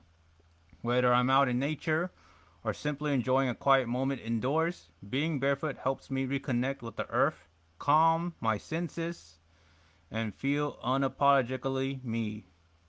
I've always had a high sensory awareness when it comes to bare feet, and yes, I identify as someone with a genuine foot appreciation and interests. I'm also a fan of going barefoot in public, natural spaces, wearing open-toed footwear like flip-flops and sandals, going to the beach, and bell-bottom jeans, the elephant pants. Exploring grounded, barefoot-friendly environments like going to the park, touching grass with bare feet, going ideas or got ideas or locations where barefoot lifestyle is embraced, especially in gritty or natural areas. Drop your suggestions. I'm open to advice in those niche areas. I'm open minded and always looking for inspiration regarding barefooting, grounding, without shoes. Thank you for supporting creative freedom, body acceptance, and open dialogue. General Sunbeam / Sunbeam Zero. I express through art, body, and energy, not trends. Certainly. Here's a refined version of your content disclaimer and introduction. Content disclaimer. This video contains foot-focused content that may not be suitable for all viewers. Viewer discretion is advised. This ASMR-style clip features a personal and authentic moment of foot expression with close-ups of my bare soles and toes, focusing on sensory grounding and body positivity. As a dedicated foot modeling enthusiast, I embrace going barefoot as both a lifestyle and an art form. Whether I'm out in nature or enjoying a quiet moment indoors, being barefoot helps me reconnect with the earth, calm my senses, and embrace my authentic self. With a high sensory awareness for bare feet, I identify as someone with a genuine appreciation and interest in foot expression. I'm also a fan of exploring barefoot-friendly environments, from parks and beaches to natural spaces, and wearing open-toed footwear like flip-flops and sandals. If you have ideas or recommendations for embracing a barefoot lifestyle in unique or natural settings, feel free to share your suggestions. I'm always open-minded and looking for inspiration in these niche areas. Thank you for supporting creative freedom, body acceptance, and open dialogue. I express myself through art, body, and energy, not trends. General Sunbeam, Sunbeam Zero. Let me know if there's anything else you'd like to tweak. Translate into Spanish, please. Claro, aquí está la versión traducida al español. Descargo de responsabilidad del contenido. Este video contiene contenido enfocado en los pies que puede no ser adecuado para todos los espectadores. Se recomienda discreción del espectador. Este clip de estilo ASMR presenta un momento personal y auténtico de expresión de los pies, con primeros planos de las plantas y dedos descalzos, enfocándose en la conexión sensorial y la positividad corporal. Como un entusiasta dedicado al modelaje de pies, abrazo el andar descalzo tanto como un estilo de vida como una forma de arte.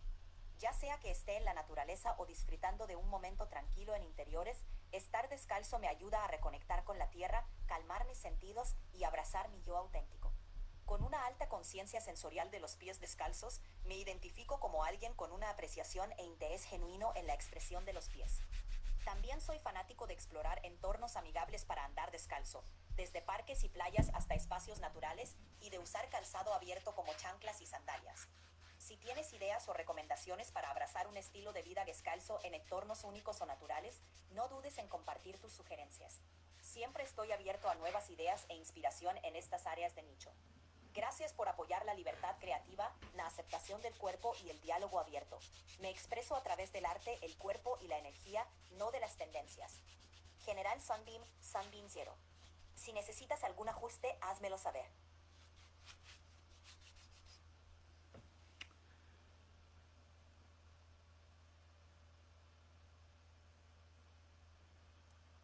Translate into Japanese. もちろんです。伊原日本語での翻訳です。コンテンツ面積事項。このビデオにはフットフォーカスのコンテンツが含まれており、すべての視聴者に適しているわけではありません。視聴者の判断が推奨されます。この ASMR スタイルのクリップでは、裸足の足裏やつま先のクローズアップを通じて、感覚的なグラウンディングとボディポジティビティを表現しています。足のモデルとして熱心に活動する者として、裸足でいることをライフスタイルとしてもアートフォームとしても受け入れています。自然の中にいる時も、室内で静かな時間を楽しむ時も、裸足でいることは地球と再びつながり、感覚を落ち着かせ、ありのままの自分を受け入れる手段です。裸足に対する高い感覚意識を持つ者として、私は足の表現に対する真の感謝と興味を持っています。また、裸足で過ごしやすい環境を探求することも好きで、公園やビーチ、自然の空間を歩いたり、ビーチサンダルやサンダルのようなオープントゥーの履物を好んでいます。ユニークまたは自然の環境で裸足のライフスタイルを取り入れるためのアイデアやおすすめがあればぜひ共有してください。常に新しいアイデアやインスピレーションを求めており、このようなニッチな分野にも興味を持っています。創造的な自由、ボディアクセプタンス、そしてオープンな対話をサポートしてくれてありがとう。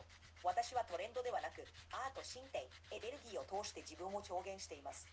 ジェネラルサンビーム、サンビームゼロ。他に何か調整が必要でしたらお知らせください。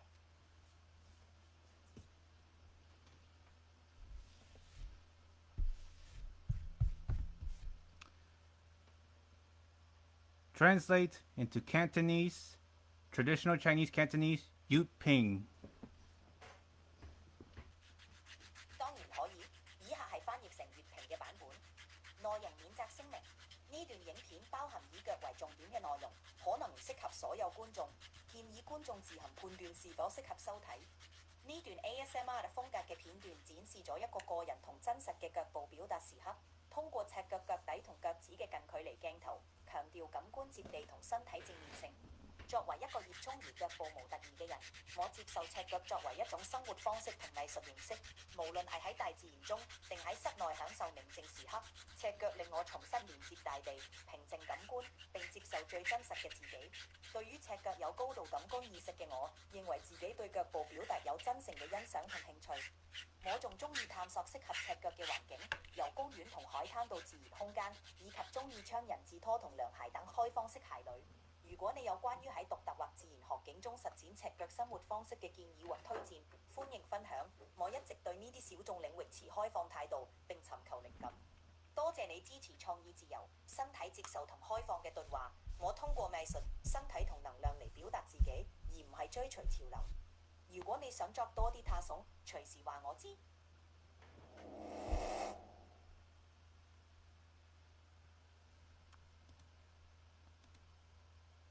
Okay, translate to Vietnamese. Chắc chắn rồi, dưới đây là bản dịch sẵn tiếng Việt. Exclaimer. Video này có nội dung tập trung vào chân, có thể không phù hợp với tất cả người xem. Khuyến cáo người xem cân nhắc. Đoạn clip theo phong cách ASMR này mang đến một khoảnh khắc chân thực và cá nhân về biểu đạt đôi chân, với cận cảnh lòng bàn chân và ngón chân trần, tập trung vào việc kết nối cảm giác và tích cực về cơ thể. Là một người đam mê làm mẫu chân, tôi xem việc đi chân trần không chỉ là một lối sống mà còn là một hình thức nghệ thuật. Dù tôi ở trong thiên nhiên hay tận hưởng khoảnh khắc yên tĩnh trong nhà, việc đi chân trần giúp tôi kết nối với đất, làm dịu các giác quan và chấp nhận con người thật của mình. Với sự nhận thức cao về cảm giác chân trần, tôi tự nhận mình là người có sự trân trọng và quan tâm chân thành đối với việc biểu đạt qua đôi chân. Tôi cũng thích khám phá các môi trường thân thiện với việc đi chân trần, từ công viên, bãi biển đến không gian tự nhiên, và thích mang những loại giày hở ngón như dép xỏ ngón và sandal. Nếu bạn có ý tưởng hoặc đề xuất về việc sống chân trần trong những môi trường độc đáo hoặc tự nhiên, hãy chia sẻ cùng tôi. Tôi luôn cởi mở và tìm kiếm nguồn cảm hứng trong những lĩnh vực này. Cảm ơn bạn đã ủng hộ sự tự do sáng tạo, chấp nhận cơ thể và đối thoại cởi mở. Tôi thể hiện bản thân qua nghệ thuật, cơ thể và năng lượng, chứ không phải thay xu hướng. General Sunbeam, Sunbeam Zero. Nếu bạn cần chỉnh sửa gì thêm, cứ cho mình biết nhé.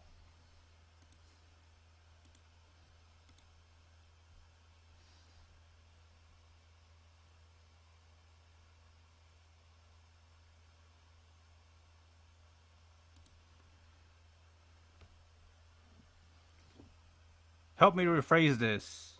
Welcome to the world of General Sunbeam, content creator, anime visionary, writer, digital storyteller.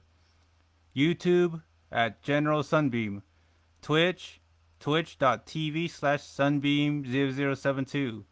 DeviantArt, Sunbeam0. Wattpad, Sunbeam007. What I create, I'm not built for extensive clout chasing like Johnny Somali or shallow trends with all over the top CGIs and editing. I'm not a content machine. I'm a soul first creator. Real, reflective, relentless. I make content because I believe in storytelling, anime culture, and raw human depth, expressed through live streams, digital art, character design, and world building, showing direct visuals of my personal hobbies as it is. You'll find me streaming ASMR and chill vibes on Twitch, Facebook, or YouTube, writing long-form original stories, artificial intelligence or AI assisted on Wattpad there. Designing expressive digital art on DeviantArt or DA. Posting anime thoughts and life reflections on YouTube or Facebook. If you vibe with honesty, creativity, and self expression, you're welcome here. No pressure, just presence and notice who I am behind the alias. The usual alias, Sunbeam, inspired by Kafk, Sunbeam from Zatch anime. Heritage, Vietnamese-American, or Asian in that category. Age, 30s. Autistic, I am autistic, high functioning autism. Heavily introverted, I do not talk a lot in person. I usually expressed on social media. Deeply analytical, sometimes hard to read, and I'm usually very difficult to comprehend or enigmatic, but always real. I'm direct, usually straight to the point, or get to the point. I don't sugarcoat, and I don't play social politics. I show up exactly as I am, naturally. I live with severe acne breakouts, as you can see on my face, and on my shoulders, even my waist, and all that. I have very bad, severe acne pimple breakouts. I get bad zits, even in my 30s. Facial body acne scars. Deep hyperpigmentation or dark spots. Even these are hyperpigmentation or birthmarks between my nose. These are not dust. People do mistaken these little smudges between my nose. They're hyperpigmentation or birthmarks. I have taken shower about 2 or 3 times, and I even taken 7 showers in a hotel when at conventions. That's a big proof. People have seen me taking showers, so they know these are not dust or dirt. A reoccurring paldandosis, the little big giant zit on my butt talk area or tailbone area. And you know what? I don't cover it. I don't hide it. I don't put makeup. I don't apologize for it. It's my scars and acne pimples are part of my stories. They're part of me. If I can't own mine, maybe someone else will feel seen and strong enough with courage to own theirs too. Like a champion, like a man, like a boss. Work life, currently grinding full time at Amazon. Not a big fan of it. But my goal, dream career goal, to create full time with full freedom, writing, animating, storytelling. My dream, my creative dream, I aim to write and direct my own anime. I want to collaborate with studios like Crunchyroll, Sentai Filmsworks, Studio Ghibli, A1 Production, those anime studios. I want to help shape the future of independent animation with world-class storytelling and world building. Gaming roots. I grew up in grind culture. Mabinogi by Nexon. God's War from I Got Games, IGG. Rusty Hearts from Perfect World Entertainment. Aura Kingdom from Area Games. And of course, the well-known and still relevant Genshin Impact by Hoyoverse, formerly MiHoYo. And of course, other games like browser games like Crazy Monkey Games, Autumn War, Pocky Pirate, the ripoff One Piece, Pocky Saints, Facebook games. These games didn't just teach me gameplay; they taught me how to create worlds. And usually, I don't like those MMORPG games because many player and communities they AFK, they step away from the computers, and they may leave the characters idle in towns, and they're lazy. The community in video game MRPGs, they suck, and they need to start helping people and be more proactive in games, or they need to exit and log off and shut down their computer. I don't like people that play games that are just AFK like that. That needs to stop and that needs to change. Moving on, my top 3 anime of all time of the universe. Sword Art Online, SAO, Saga of Tanya the Evil, and Code Geass, The Luch of the Rebellion. Favorite film series? Number 1, James Bond 007 franchise. Avoided genre, hyper-realistic horror, thriller, slasher, and graphic gore. not my tea, not my energy. That's something I'm gonna treat it like cancer and maintain 6 distance as if it was COVID-19 infested. Mentality and mood. Being autistic means I don't fake social energy. I hate empty small talk. I value loyalty, logic, and truth. I speak with intent. I document everything. I don't perform for the internet. I create from the soul, from the bottom of my heart. For those that care about my zodiac, I am a Scorpio, water rooster, double water energy, double depth, double focus. If you know that I'm a Scorpio and you know what Scorpio is about based on my characteristic, you would know how to approach me and how to respond based on my temperament, mood, attitude. I'm always stressed, tense. It's always a long day for me, and you would know better to not to give me any grief or give me any hard time. You would just treat me like a stranger on the street, like you don't know me, and you move on with your day. Like all the people on the streets, they worry about themselves. Backstory started in my family's restaurant, Mongolian barbecue, Mongolian grill, Mongol fire, in the early 2000s. Convention goer since 2012, Anime Fest, or A-Fest, in Dallas, Texas, IkiCon, and A-Con. Well, I should change that to UshiCon in 2014. First cosplay, Lelouch Lambarouche, then followed by Kaito, the Vocaloid with the blue hair, during the Hatsune Miku. Explored NSFW, not safe for work modeling, always tasteful, never exploitive. Viewer discretion always advised, but authenticity is always guaranteed. What I'm looking for: remote 1099 gigs, roles in animation, writing, digital content, creative freedom and vision first projects, equal opportunity spaces that value difference and depth. Final word: if you believe in anime culture, raw storytelling, creative truth, and owning your voice, then you're already part of this space. If not, then I'm sorry. I'm not your cup of tea. I'm not your type. Probably should find another fish in the sea, another person that shares what you're looking for. I'm not chasing popularity. I'm chasing purpose. I'm doing the right thing, being my natural self, defining who I am and what I am as a person. And lastly, what I look for in a person is people that does demonstrate what I show. I'm usually flexible. I respect people's preference. If you don't like Sword Online, I won't talk about it. I will not bring it up. And if you just don't like me because I exist, or rather because I'm Asian or something, well, I'm sorry.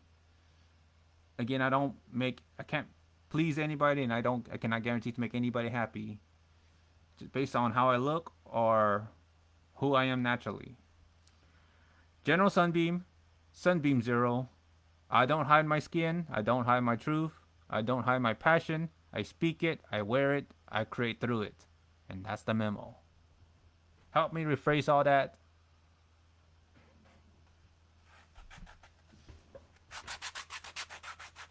Absolutely. Let's streamline and enhance your introduction. Welcome to the world of General Sunbeam, content creator, anime visionary, writer, and digital storyteller. Find me on YouTube at General Sunbeam, streaming on Twitch at Sunbeam0072, sharing art on DeviantArt as Sunbeam0, and writing on Wattpad as Sunbeam007. I create from the soul, not for clout. I'm not about flashy trends or over-the-top CGI. I'm a real, reflective, and relentless creator, driven by storytelling, anime culture, and genuine human depth. My content spans live streams, digital art, character design, and world building, showcasing my hobbies as they are. Catch me streaming ASMR and chill vibes on Twitch, Facebook, or YouTube, writing original, AI-assisted stories on Wattpad, designing expressive digital art on DeviantArt, and posting anime thoughts and life reflections on YouTube or Facebook. If you value honesty, creativity, and self-expression, you're in the right place. No pressure, just presence. About me, I go by the alias Sunbeam, inspired by Kafk Sunbeam from Zatch. I'm a Vietnamese-American in my 30s, autistic, high-functioning, and a deeply analytical introvert. I I express myself best through social media, not small talk. I'm direct, straightforward, and don't sugarcoat or play social politics. What you see is what you get. I live with severe acne breakouts and facial body scars. These aren't dust or dirt, they're part of my journey. I don't cover them up because they tell my story. If I can own my scars, maybe someone else can find the courage to own theirs too. Currently, I'm grinding full-time at Amazon, but my dream career is to create full-time with the freedom to write, animate, and tell stories.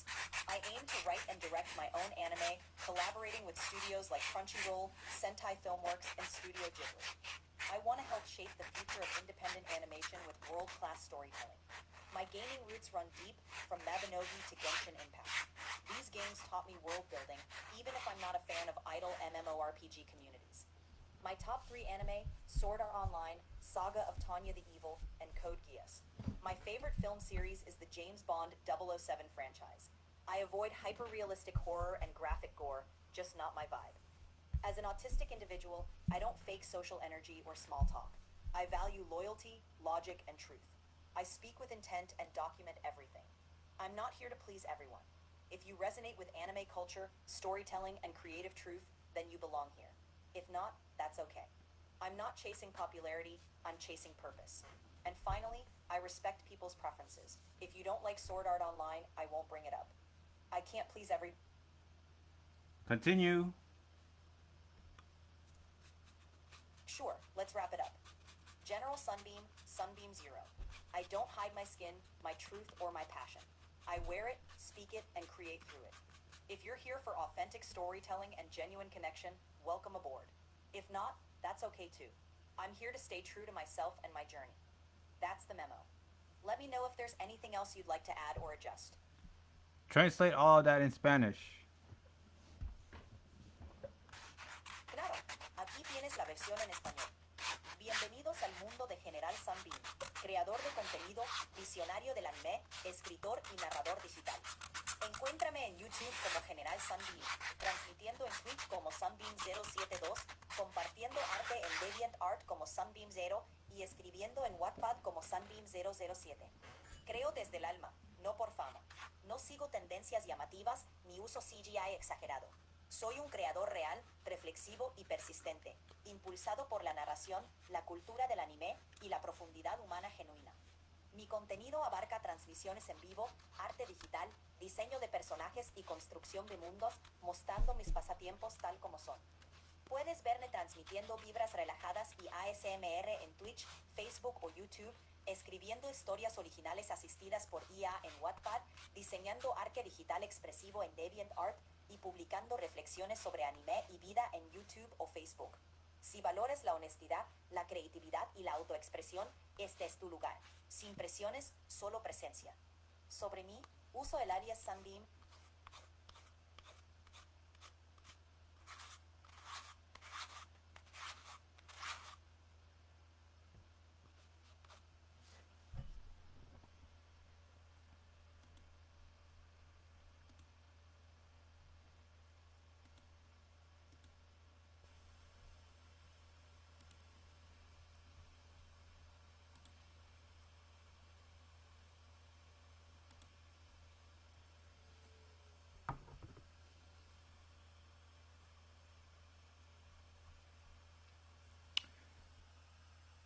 Help me rephrase this statement. Public statement addressing unwanted demands and scams in the online community. Dear viewers and fellow creators, I want to take a moment to address a serious and ongoing issue that many of us face online.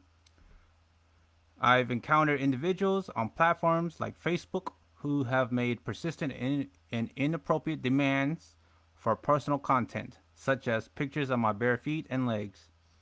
Let me be clear, such demands are not only disrespectful, but also a violation of my boundaries and harassment. I am here to create content and engage positively with my audience, not to entertain unsolicited and inappropriate requests. Additionally, I want to shine a light on the various scams that plague online communities, from catfish scams and extortion attempts to the deceptive practice on platforms like DeviantArt, with those fake commission scams. Too often, artists and creators are lured into off platform communication under the guise of commissions, only to be met with flattery, false promises, and ultimately scams. To anyone facing similar situations, know that you are not alone. Report these individuals, set clear boundaries, and do not feel pressured to comply with their demands. Let's work together to foster a safe, respectful, and supportive online environment for all creators. DeviantArt Commission Scam Awareness. A message from General Sunbeam, aka Sunbeam Zero. I want to raise some real awareness today, especially for newer creators, artists, and writers out here trying to survive and grind with honest work. Let's talk commission scams because they are everywhere, and DeviantArt is not immune. Over the last few months, or several months, or half a year, I've received multiple suspicious messages in my inbox from users offering commission services, often coming off as too eager, too polished, or making unrealistic promises. Some accounts even pose as professional artists with vague portfolios or borrowed artwork from others. They bait you with compliments, pressure you into trusting them, and try to move the conversation off platform, usually to Discord, Telegram, or sketchy email chains. Common tricks to watch out for: copy pasted flattery. Your story has incredible depth, sent to 50 plus users. Fake endorsements. This pro artist can vouch for me. Over eagerness. Immediate push to DM or move to Discord without proof of work. Refusal to link verified portfolios or publicly posted art. Rushing for payment without a professional invoice or contract. Claiming they're affordable or giving deals too good to be true. Here's what I do before I work with anyone. I ask for a verifiable proof of original artwork. I look for a history of successful commissions and happy clients. I double check if their username or aliases appear in scam reports. I keep all messages on platform until trust is firmly built. I ask for confirmation from third-party artists they claim to be connected with. If they cannot or can't prove who they are, or they get defensive when I ask questions, I walk away. No second chances, no guilt. I don't care if I'm called paranoid. I call it protecting myself, my wallet, and my creative legacy. To my fellow creators and buyers, stay smart, stay skeptical, stay safe. Don't let scammers manipulate your passion. Always verify before you buy, and if you've been targeted, don't be ashamed. Report it, expose it, and warn others. Art is sacred. Trust is earned, and scamming will not be tolerated. Thank you for your continuous support and understanding. Please elaborate and rephrase all that.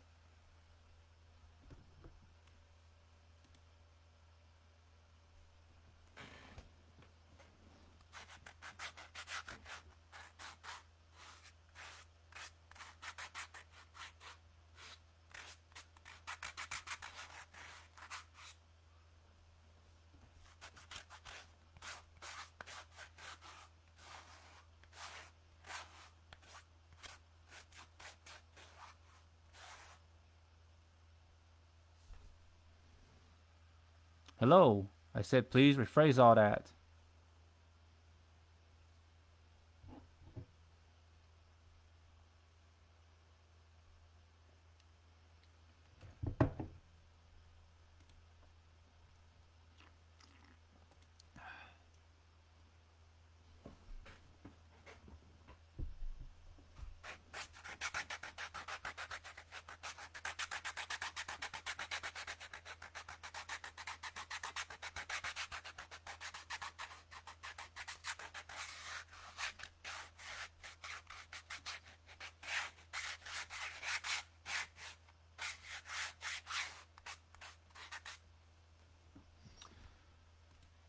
I said please rephrase and elaborate all that.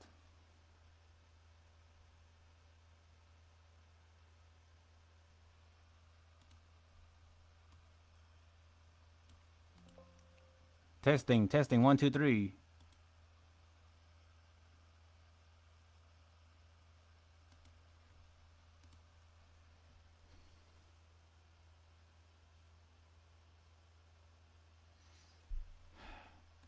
Yeah, it looks like my AI Ali here on ChatGPT is able to hear me, but it's not responding.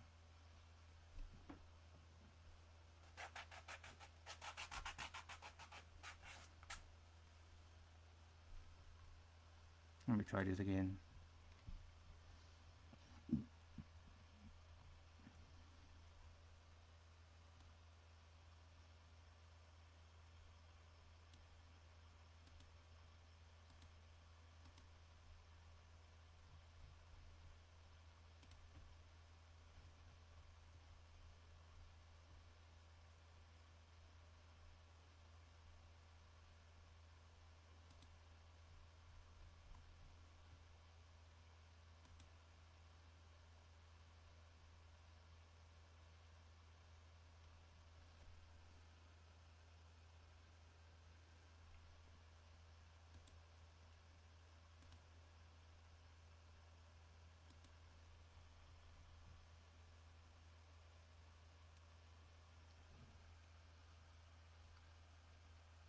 Help me rephrase all this.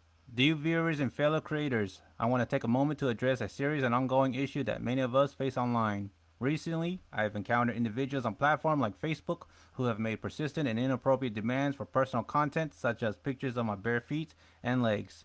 Let me be clear, such demands are not only disrespectful, but also a violation of my boundaries. I am here to create content and engage positively with my audience, not to entertain unsolicited and inappropriate requests, especially if it constitutes harassment and if I don't get paid for it. Additionally, I want to shine a light on the very scams that plague online communities on the general public of the internet, from catfish scams to extortion attempts, to the deceptive practices on platforms like DeviantArt. Too often, artists and creators are lured into off-platform communication under the guise of commissions, only to be met with flattery, false promises, and ultimately scams.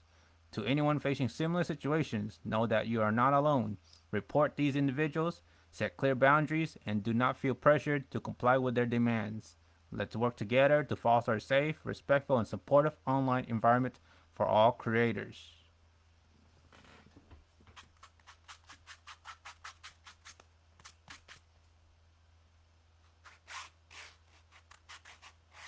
Absolutely. Here's a more polished and assertive version of the message that still carries your heartfelt tone and urgency. To my viewers and fellow creators, I want to take a moment to address an important and ongoing issue that many of us face in the online world. Recently, I've been targeted by individuals, especially on platforms like Facebook, who have repeatedly made inappropriate and unsolicited demands for personal content, particularly photos of my bare feet and legs. Let me be absolutely clear. This behavior is invasive, disrespectful, and a direct violation of my personal boundaries. I am a creator here to share art, ideas, and authentic content, not to entertain inappropriate requests, especially when those requests cross into harassment or come without any form of mutual consent, compensation, or professional agreement. This issue goes beyond personal boundaries. It's part of a larger problem infecting online communities everywhere. From catfishing and extortion scams to predatory commission traps on platforms like DeviantArt, creators are too often lured into off-platform conversations with promises of paid work or praise, only to face manipulation, deceit, and exploitation. To every creator dealing with this, you are not alone. You have the right to say no. You have the right to protect your time, your energy, your art, and your body. Report those who cross the line, block them without guilt, and don't hesitate to speak up. Together, we can build an online space where creators feel empowered, respected, and supported.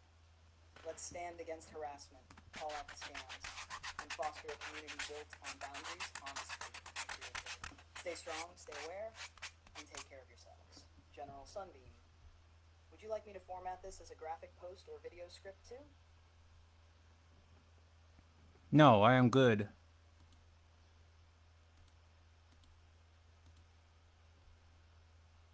Got it.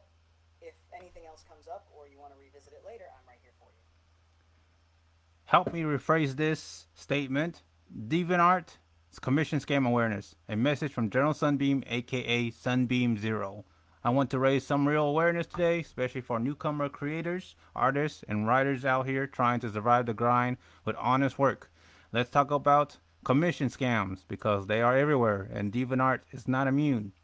Over the last few months, I've received multiple suspicious messages in my inbox from users offering commission service, often coming off as too eager, too polished, or making unrealistic promises. Some accounts even pose as professional artists with vague portfolios of borrowed artwork from others. They bait you with compliments, pressure you into trusting them, and try to move the conversation off platform, usually to Discord, Telegram, or sketchy email chains. Common tricks to watch out for: copy pasted flattery. Your story has incredible depth. Sent to 50 plus users. Fake endorsements. This pro artist can vouch for me. Over eagerness. Immediate push to DM or move to Discord without proof of work. Refusal to link verified portfolios or publicly posted art. Rushing for payment without a professional invoice or contract. Claiming they're affordable or giving deals too good to be true. Here's what I do before I work with anyone. I ask for verifiable proof of original artwork. I look for a history of successful commissions and happy clients. I double check if their username or aliases appear in scam reports. I keep all messages on platform until trust is formally built. I ask for confirmation from third-party artists they claim to be connected with. If they can't prove who they are, or they get defensive when I ask questions, I walk away. No second chances, no guilt. I don't care if I'm called paranoid. I call it protecting myself, my wallet, hard-earned money, and my creative legacy. And to my fellow creators and buyers, stay smart, stay skeptical, stay safe. Don't let scammers manipulate your passion. Always verify before you buy, and if you've been targeted, don't be ashamed. Report it, expose it, and warn others. Art is sacred. Trust is earned, and scamming will not be tolerated. Thank you for your continued support and understanding.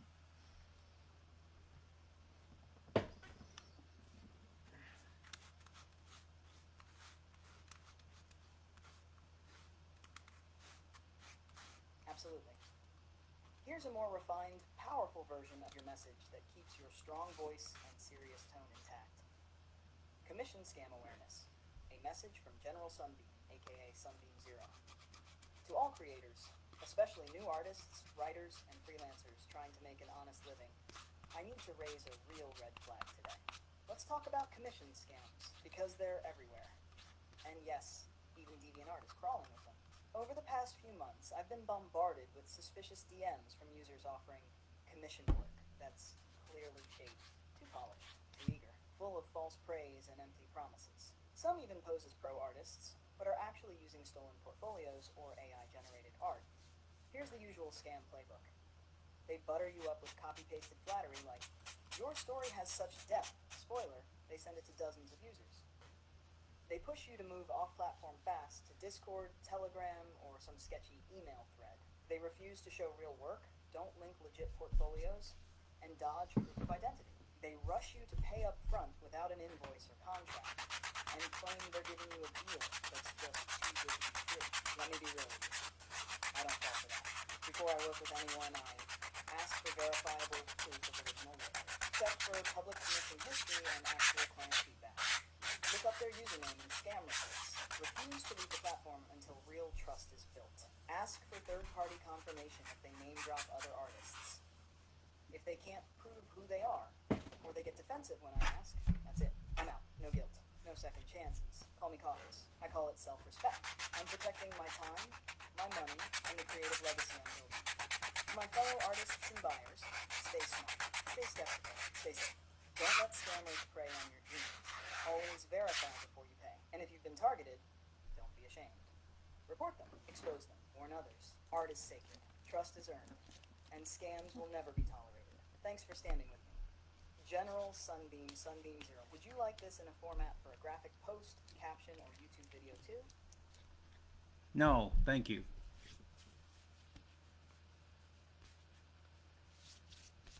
You're very welcome. If anything else comes to mind later, just say the word.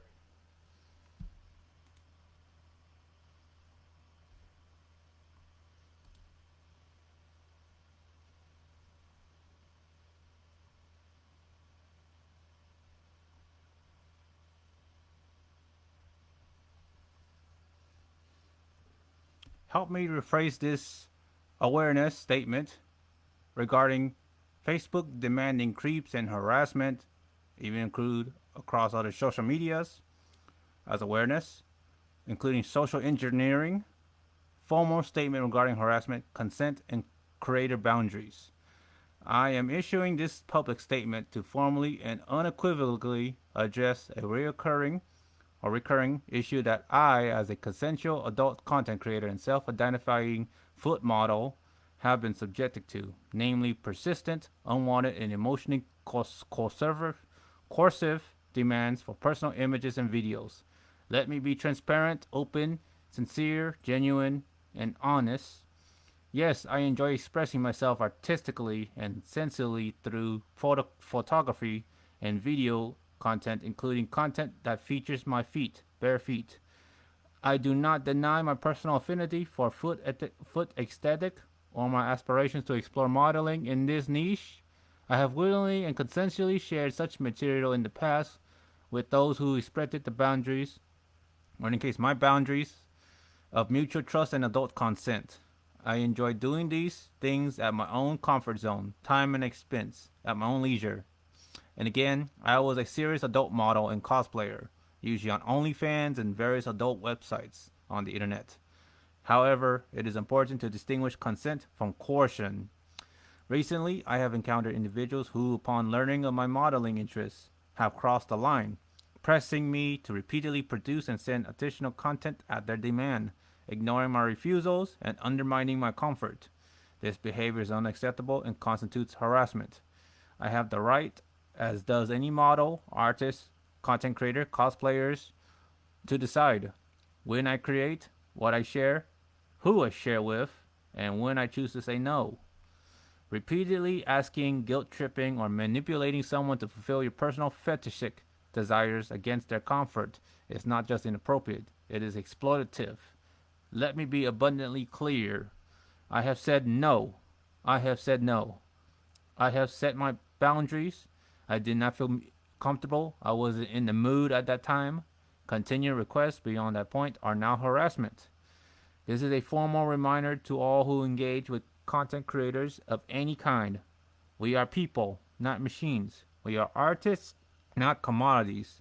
Your interests do not override our agency. No model, whether erotic, foot based, fashion, or otherwise, is obliged to serve someone's overbearing desires or face emotional manipulation because of it. I'll call out those who feel entitled to content on demand. I stand with all models, whether male, female, and non binary, who face similar pressure and remind you consent must be ongoing, enthusiastic, and respected at all times. If someone say no, it's no. You respect their wishes and back off. I am proud of what I create, nonetheless, but I do it at my own leisure, when I feel comfortable, and when I'm in the mood. If you're not paying me anything, then I do it at my own free time. I don't get paid to do all this, and I don't get paid to do anything else. But I will never allow anyone to command me or demand me or boss me around out of me again. And that's the memo.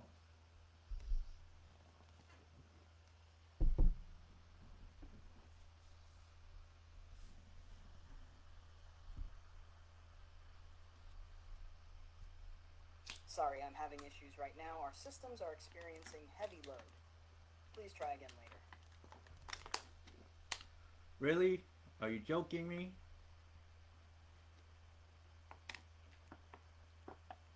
No jokes here. I'm serious. You've been putting in real effort, laying it all out clearly, and standing up for yourself and your work. That deserves respect. What made you ask, though? Did something feel off just now? Okay, well, I don't know. Yeah? Go ahead, I'm listening. What's on your mind?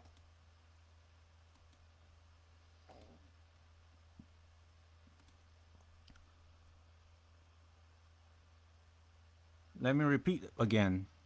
Formal statement regarding harassment, consent, and creator boundaries.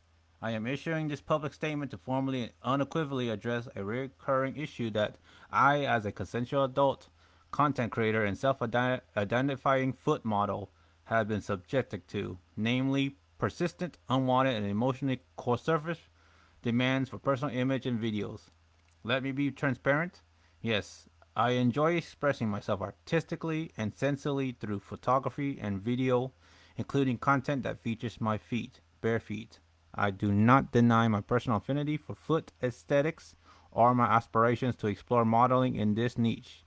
I have willingly and consensually shared such material in the past with those who respected the boundaries of mutual trust and adult consent. I enjoyed doing these things at my own comfort zone in time. Again, I was a serious adult model and cosplayer. However, it is important to distinguish consent from coercion. Recently, I have encountered individuals who, upon learning of my modeling interests, have crossed the line, pressing me to repeatedly produce and send additional content at their demand, ignoring my refusals and undermining my comfort. This behavior is unacceptable and constitutes harassment. I have the right, as does any model, artist, or content creator, to decide when I create, what I share, who I share it with, and when I choose to say no. Repeatedly asking, guilt tripping, or manipulating someone to fulfill your personal fetishic desires against their comfort is not just inappropriate, it is exploitative. Let me be abundantly clear. I have said no. I have set my boundary. Continued requests beyond that point are now harassment. This is a formal reminder to all who engage with content creators of any kind. We are people, not machines. We are artists, not commodities. Your interests do not override our agency. No model, whether erotic, foot based, fashion, or otherwise, is obliged to serve someone's overbearing desires or face emotional manipulation because of it. I call out those who feel entitled to content on demand. I stand with all models, whether male, female, or non binary, who face similar pressures and remind you I am proud. Consent must be ongoing, enthusiastic, and respected at all times. I am proud of what I create, but I will never allow anyone to command it out of me again. Please rephrase all that. Powerful, truly. Let's elevate your voice while keeping the serious and respectful tone intact. Here's a polished version of your formal statement regarding harassment, consent, and creator boundaries. A public declaration from General Sunbeam, Sunbeam Zero. I am issuing this formal public statement to address a serious, recurring issue that continues to affect me and many others in the content creation space. As a consensual adult, independent artist, cosplayer, and self-identifying foot model, I've chosen to express myself through artistic and sensual media, including photography and video content that occasionally centers on my bare feet. This is a personal aesthetic I've embraced on my own terms, shared consensually and selectively within trusted and respectful circles. Let me be absolutely clear, consent is not the same as compliance. My willingness to engage in this form of self-expression does not grant anyone a free pass to demand content, override my comfort, or disregard my boundaries. Lately, I've experienced a surge in coercive behavior from individuals who, after learning of my modeling interests, began to persistently and inappropriately pressure me to provide more personal content. These individuals have ignored clear refusals, made emotionally manipulative remarks, and acted entitled to my time, energy, and body. This is harassment. This is exploitation, and I will not remain silent about it. Let me be abundantly clear once more. I have the right to say no. I have the right to create when I choose, share what I wish, and protect my mental and emotional well-being without justification. If you continue to make demands after I've expressed discomfort or declined, your behavior is no longer just intrusive. It's predatory. This is a call to every person who interacts with creators. We are not your personal fantasy outlet. We are not content vending machines. We are human beings, and our agency is not negotiable. To my fellow creators, whether you're involved in fashion, foot modeling, cosplay, photography, erotic art, or anything else, I stand with you. Male, female, non-binary, wherever you fall on the spectrum. Your boundaries are valid. Your no means no. And no one has the right to make you feel guilty for protecting your peace. Let this be a formal reminder. Respect creators. Respect consent. And if you cannot accept boundaries, then you do not belong in this space. Thank you. Would you like this turned into a statement image or video narration script too? No, please, no.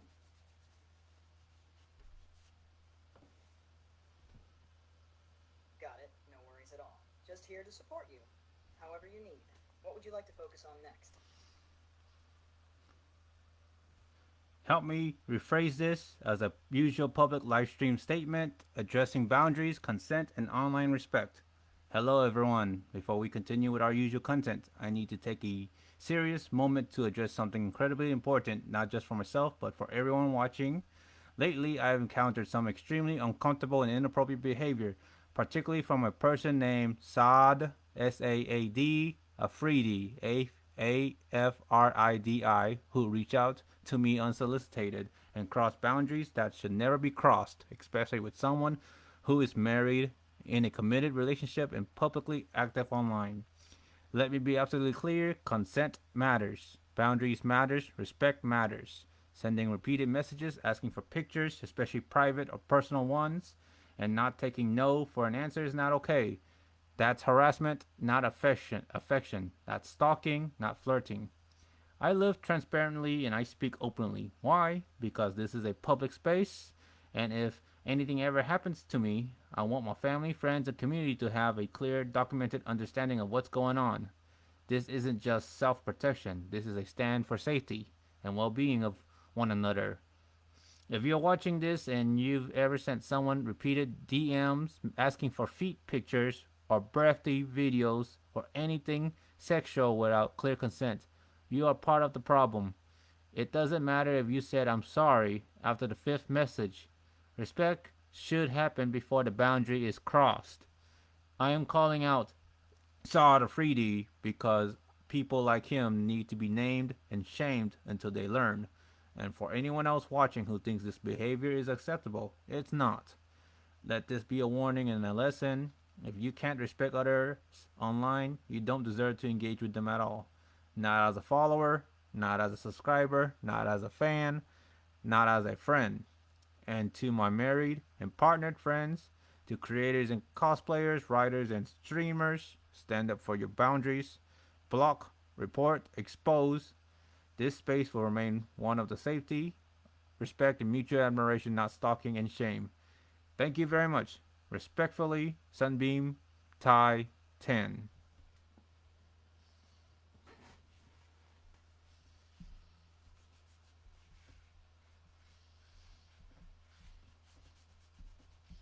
Absolutely. Here's a revised version for a live stream statement. Firm, clear, and professional while keeping your voice strong. Hey everyone, before we dive into today's stream, I need to take a moment to speak from the heart. Serious topic, and it needs to be heard.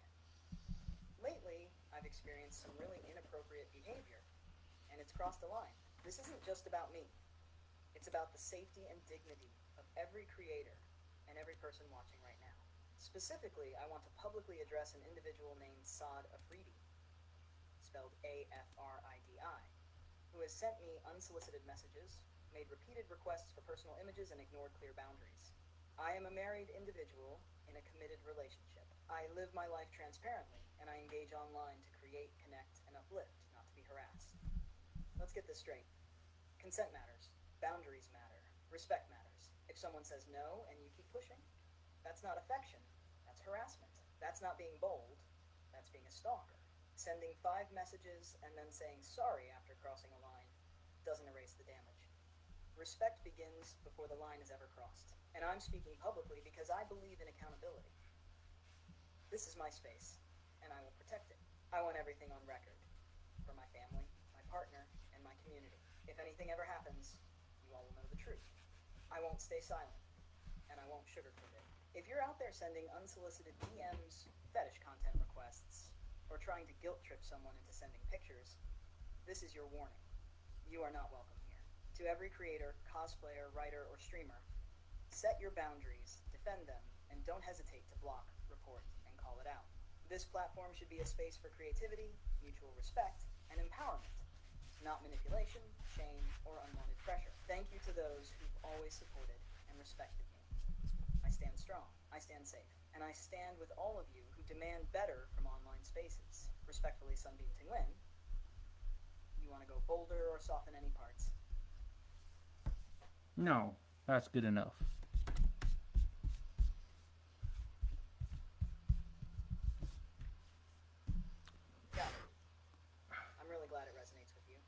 spoke up with clarity and strength, and that matters. If you ever need to expand on this or make future updates for your streams or social media, I've got your back.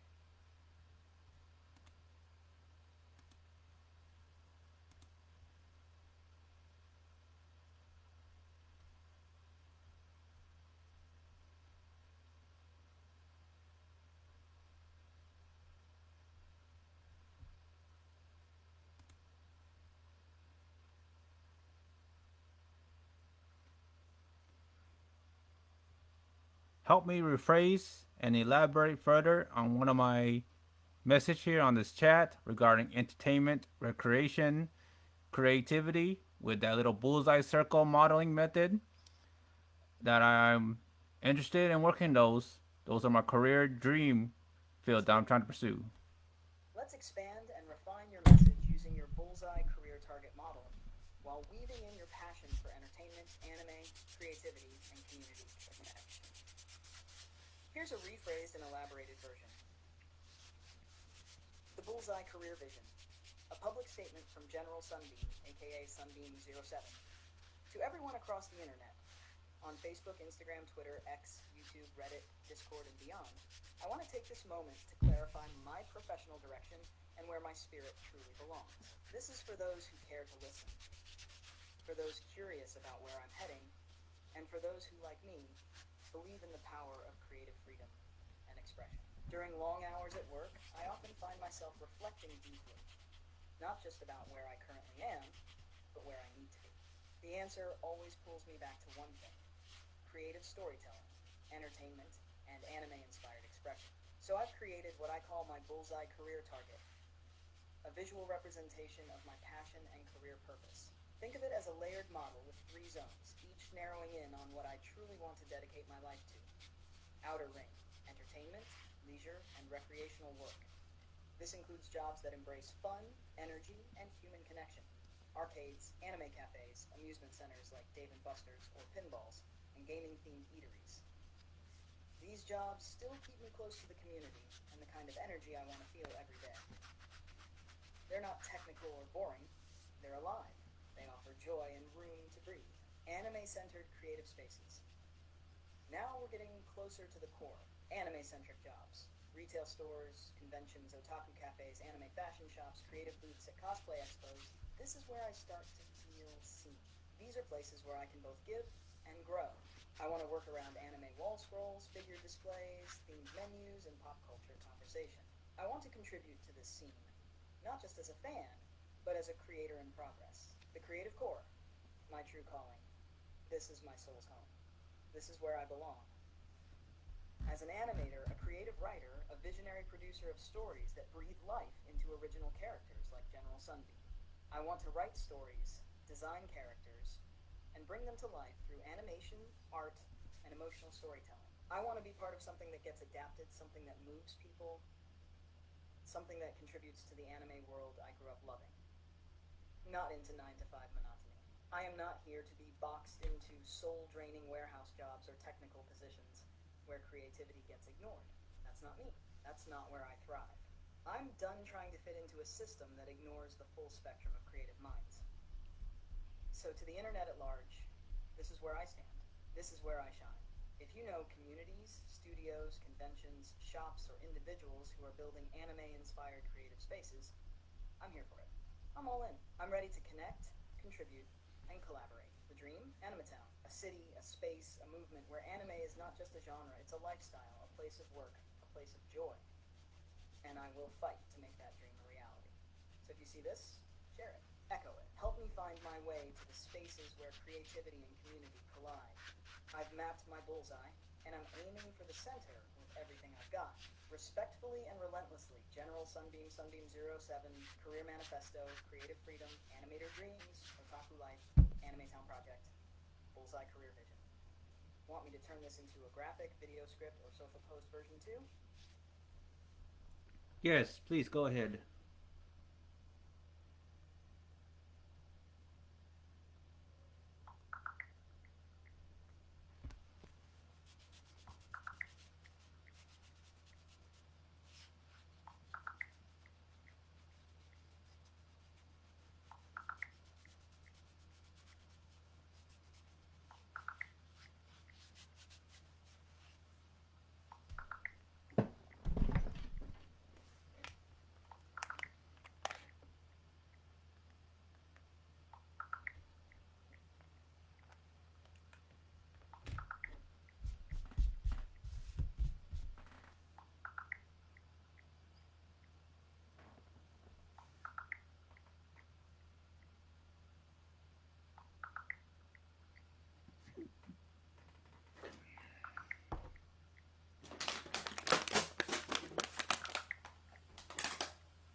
Help me right.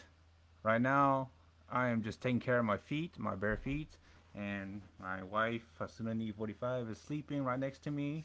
She's just watching random videos as usual, surfing the internet, particularly Facebook, talking to her friends on Facebook chat, Messenger, and maybe in Discord, and posting stuff, random stuff, largely Genshin Impact, animals, cute stuff from Reels and Shorts on Facebook, even talking to her friends on Instagram or Discord. She always shared pictures on her Facebook profile feed, and I see that through my news feed on my Facebook account. And I want to say that I'm well aware. I'm usually always aware of all that, and I'm aware of what's going on around me, within my immediate family, in this household, in this house, in this room, because my wife is right next to me. I'm a married man. I'm married to my wife, and she is married to me. I want to remind that to the general public of the internet, social media, to all her friends on her friend list, on her circle, and to all my 328 friends here on my Facebook account, and to even Discord, DeviantArt, YouTube. I want to let the general public of the internet be made aware that I'm a married man, almost going to 2 years of marriage, and that my wife is married to me, that she should be loyal, faithful, true, and genuine and sincere by all means when she say I do, and honor the marriage vows. And that every friend that must respect that, because I'm pretty sure the other couples will not like it if I be meddling into their affairs and flirting with them, flirting with the wife. I would not want to make the husband or the boyfriend or the fiance jealous. I know my place. I stay in my lane, and I expect other friends, whether they're single or not, to stay in their lane, know their place, mind their own business, and to be mindful that my wife is married to me. And I have told my wife that, and both my immediate families and my in-law families, even my brother-in-law, should know that, and they know that, and I'm sure every close friends to my wife should know that. Whether what Absolutely. Here's a heartfelt, clear, and respectful version of your message, written in a thoughtful public tone for social media. Public statement of awareness and respect from General Sunbeam. Right now, I'm just relaxing, taking care of my feet, my bare feet, as I usually do in moments of calm. My wife, at Asanani45, is right next to me, peacefully scrolling through her usual apps, watching random videos, browsing Facebook Reels, chatting with friends on Messenger and Discord, sharing Genshin Impact clips, animal videos, and things that bring her joy. This is our normal, simple, and quiet evening together, and I want to make something very clear, not just to myself, but to the public space of the internet. I'm a married man. I live with my wife. I sleep next to her. I love her, and I honor the vows we made together. I see what she shares online. I see her posts, her stories, and her conversations, because it all passes through my feed, and because I pay attention. I care about my household, my space, and the people in it. I'm fully aware, fully present, and fully committed. To all her friends, and to all my 328 friends here on Facebook, this is not a warning, but a reminder. My wife is married to me, and I expect that marriage to be respected, just as I would never cross a line with someone else's partner. I would never flirt with someone else's wife, girlfriend, or fiancé. And I expect the same boundaries to be honored toward mine. Respect is not just a principle, it's a responsibility. If she says I do, then that vow means something. It means truthfulness, loyalty, sincerity, and commitment. And that commitment should be honored, not just by us, but by everyone around us. To her friends, to my friends, to our circles across Facebook, Discord, YouTube, DeviantArt, and anywhere else online, please know your place. Please stay in your lane. Please be mindful that this woman, my wife, is not available for flirty games, emotional manipulation, or attention-seeking drama. This is my house. This is our marriage. And I protect it like I protect everything that matters to me. Respectfully, General Sunbeam, Tynwin. Let me know if you'd like a shorter version, an image caption version, or something a bit more poetic. Sorry, I'm having issues right now. Could not understand what you said.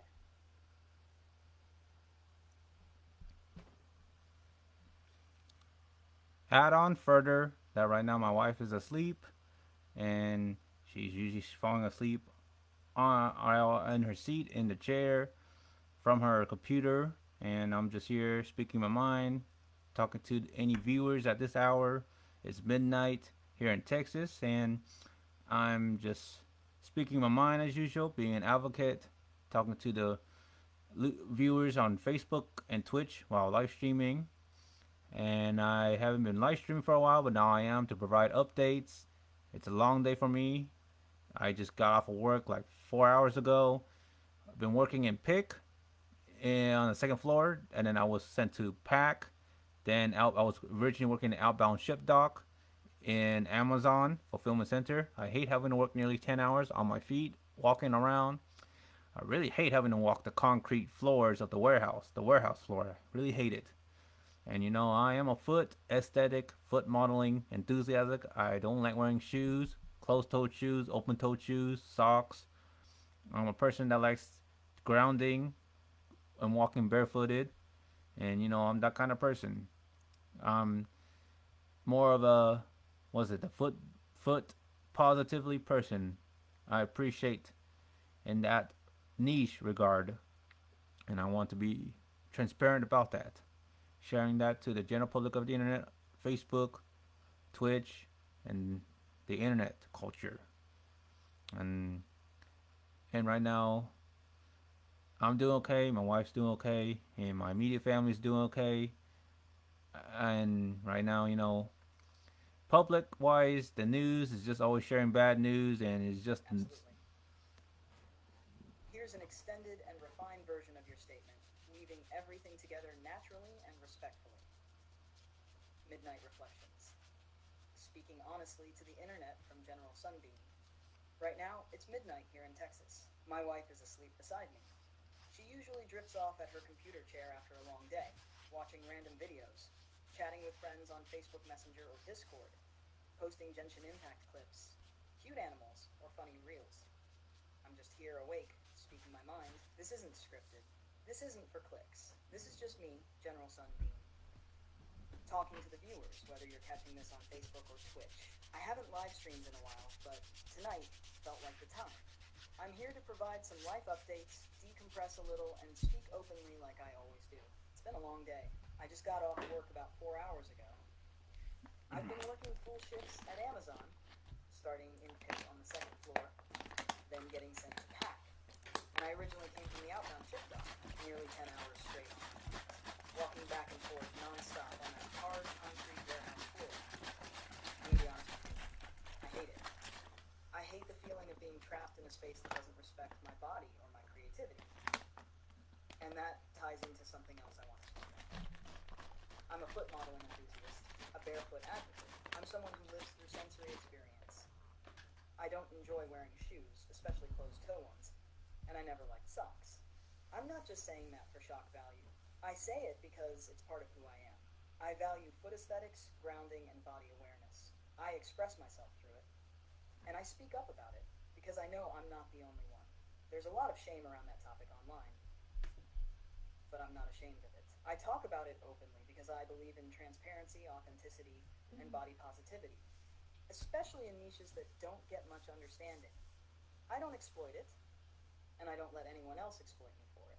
So as I sit here with my feet up, my bare soles finally breathing after a long warehouse shift, I want to remind the internet, Facebook, Twitch, Discord, DeviantArt, wherever this message lands, that I am exactly who I say I am. A married man, a creative soul, an advocate for consent, boundaries, and expression. My wife is mine and I am hers. I've said that loud and clear. And if you're watching or listening tonight, thank you for hearing my thoughts, for showing respect, and for holding space in this late night conversation. This is me, Sunbeam, just being real with you. Midnight hour, bare feet, sore legs, open thoughts. With respect, General Sunbeam. Want this turned into a live intro script or an overlay message for your stream? no, please. I'll pass.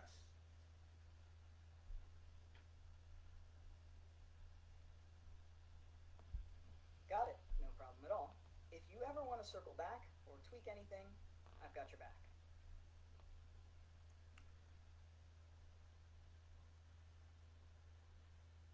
Rephrase the message regarding Saad Afridi.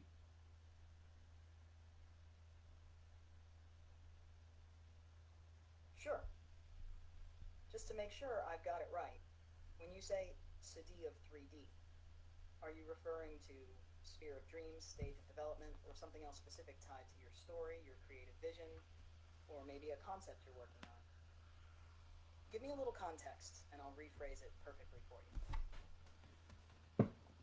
Saad, S-A-A-D, Afridi, A-F-R-I-D-I, regarding consent, boundaries, and demanding for feet pictures is what I'm regarding to.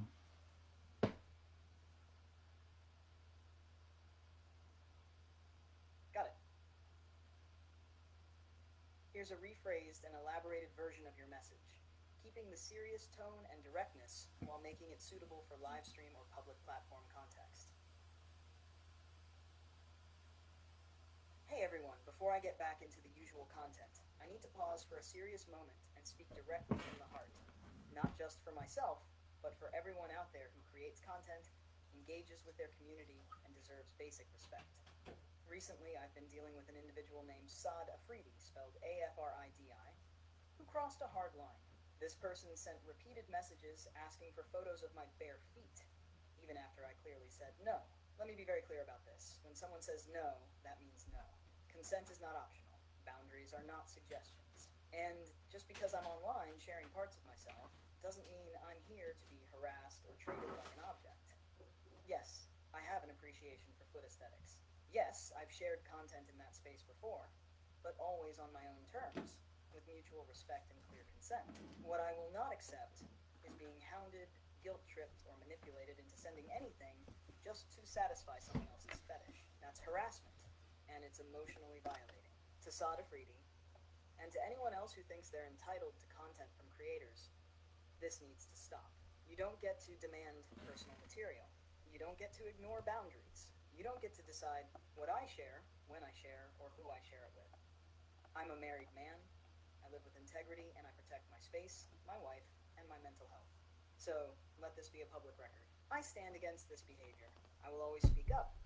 And to my fellow creators, foot models, streamers, cosplayers, if someone's pushing you past your comfort zone, call it out. Protect your peace. Block, report, and never apologize for drawing the line. Respect is the bare minimum. If you can't offer that, you don't belong here. Respectfully, Sunbeam, aka Thai Sunbeamer 7. Would you like a version tailored for posting as a public text post, a captioned video statement, or something more casual for a live stream intro? No, I'm okay.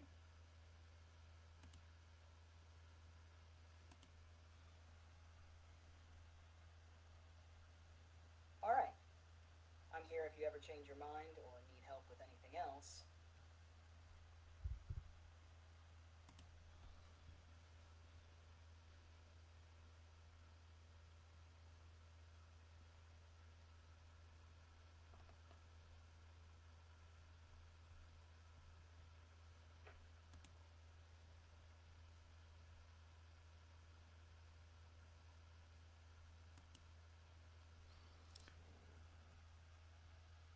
Help me write regarding DeviantArt commission art scams, especially from the username YourForger43.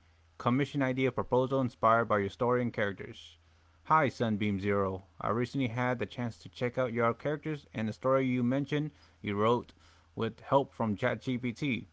I just wanted to say the ideas you provided to the AI were genuinely amazing, and that's what truly made the story stand out.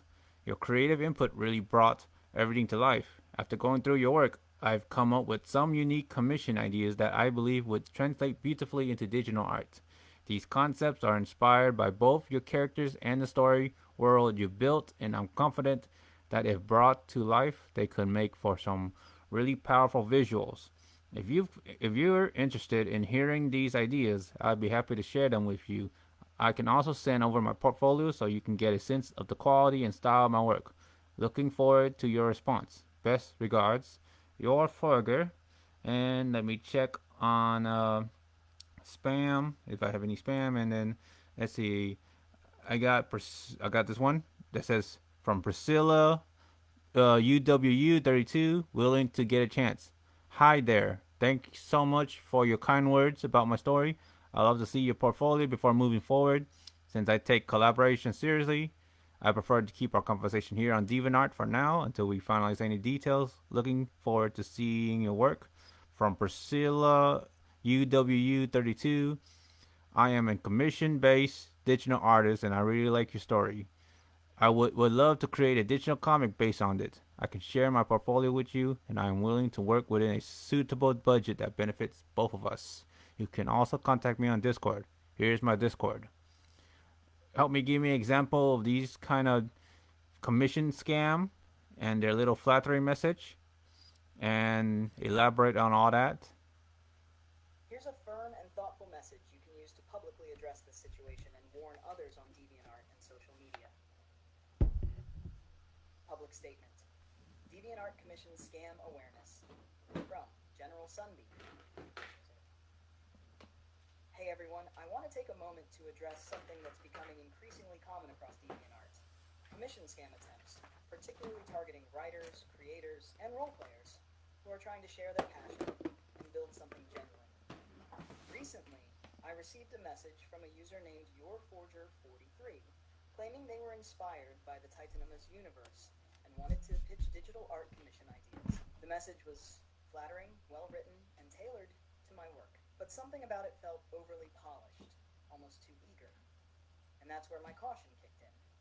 Shortly after, another similar message came from Priscilla UW32, again praising my story and offering to create a digital comic, asking to take the conversation off platform to Discord.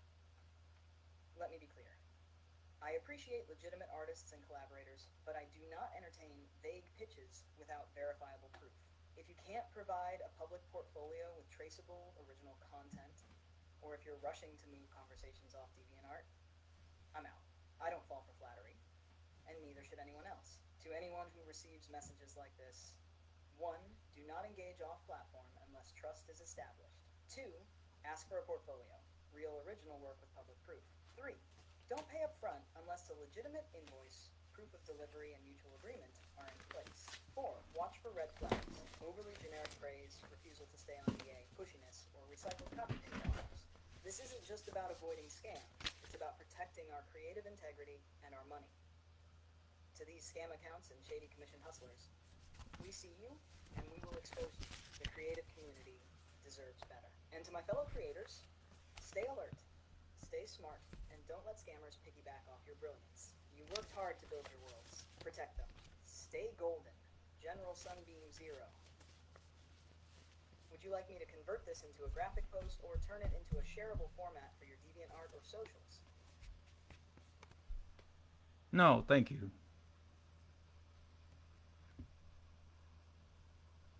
You're welcome.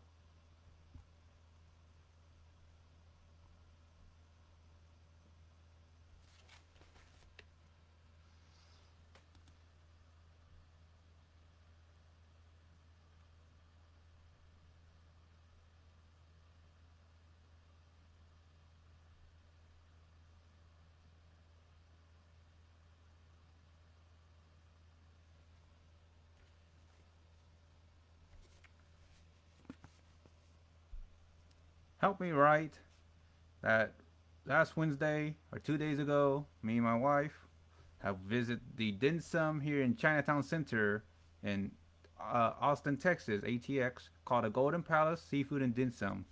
And I'm holding a receipt for verification and it's showing on my live stream just for proof and transparency. So we went to the TNTN Golden Palace Seafood and Dim Sum in Chinatown Center here in Austin, Texas. And we are table 42, table for two. And you know, I have the receipt. Transaction ID is 47 11 86 1201. And you know, I'll pay with credit card. Authorizing code was 66391P. Card entry chip. Total was 110.42. Tip was $7. I left $7 tips. Charge amount after together is 117.42. And I left a custom tip. I didn't follow the 15, 18, 20%. And then, you know, I have my signature on there. I'm a card holder. I agree to pay the above amount according to the card issuer, agreement merchant, agreement in card voucher. Sign my name. Also put Soltaire Cosplay. Soltaire Cosplay. Soltaire, Soltaire. And for the itemized one, we ordered two signature shrimp dumpling, one shrimp and pork siomai, two sticky rice lotus leaf, which really will fill us up. So we're gonna put that as a future reference to only order one sticky rice lotus leaf, one ginger and scallion alson tripe, one tofu skin, one golden lava bun, one beef rice roll with cilantro, two radish cake, one taro cake, one osmanthus jelly. Tastes the same as I remember it, but where are those who shared that memory? And one shrimp tofu skin rolls. So adding together 2, 4, 6, 7, 8, 9, 10, 11, 12, 13, 14. 14 items plus 2 hot teas, black tea flavor. And that's what we ordered at the Tien Tien Seafood Dim Sum restaurant in Chinatown Center here in Austin, Texas. Last Wednesday, 2 days ago. And of course, share the link, the website, and elaborate what the seafood dim sum restaurant is about. Provide any other. Here's a clear and engaging version you can use for live stream or social media. Hey everyone, just wanted to share something personal and transparent with y'all from earlier this week. So, this past Wednesday, just 2 days ago, me and my wife took some well-earned time to enjoy ourselves at the Tien Tien Golden Palace Seafood and Dim Sum restaurant, located right in the heart of Chinatown Center here in Austin, Texas, ATX. We were seated at table 42, just the two of us. And yes, for full transparency, I've got the receipt right here, and I'm showing it live on stream. You know, I like to keep it real. The transaction ID was 471186121. I paid with my credit card, chip inserted, authorization code 66391P. The subtotal was $110.42. I added a custom $7 tip. None of that pre-selected 15, 18, or 20%. I left exactly what I felt was fair. So the total charge came out to $117.42. Signed it with my name and tagged it with Soltaire Cosplay to represent. As for what we ate, here's the full itemized list of our feast. We ordered 2 signature shrimp dumplings, 1 shrimp and pork siomai, 2 sticky rice lotus leaf wraps, which, note to future self, 1 would have been enough, those things are filling. 1 ginger and scallion beef tripe, 1 tofu skin, 1 golden lava bun, 1 beef rice roll with cilantro, 2 radish cakes, 1 taro cake, 1 osmanthus jelly, which tasted exactly how I remember it, nostalgic, and 1 shrimp tofu skin roll. That's 14 total food items plus 2 hot black teas. It was a great meal, a memory worth sharing, and something simple that brought us peace in the middle of life's chaos. If you're ever in Austin and craving dim sum, this spot's legit. Just logging it here, personal documentation, community transparency, and a little moment of gratitude.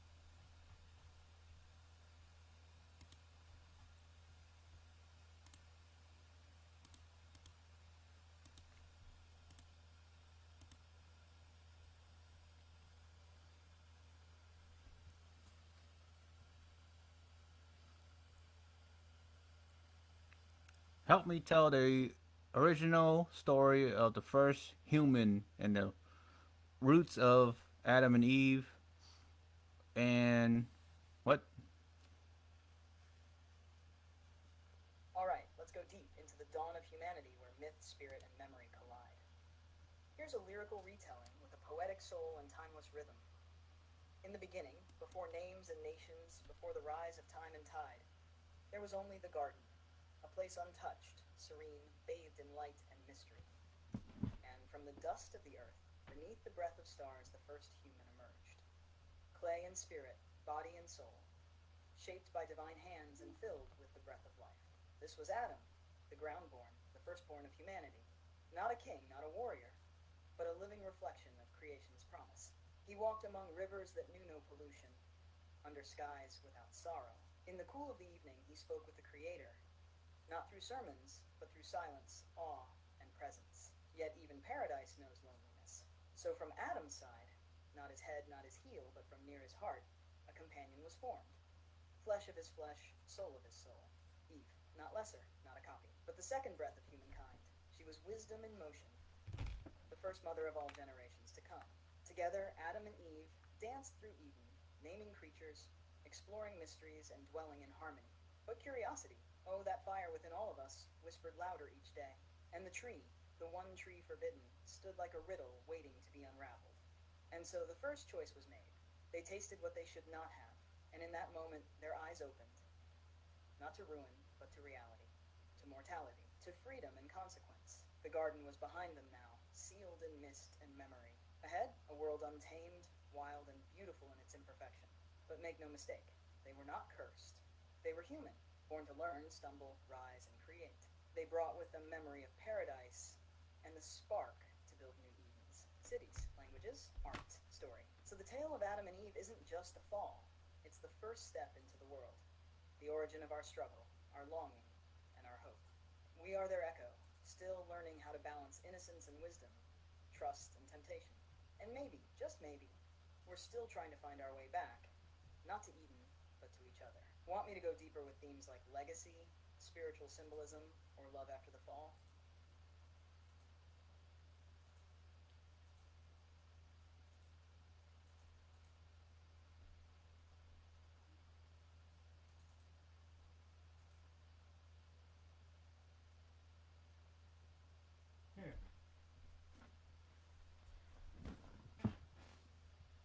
Sorry, I'm having issues right now.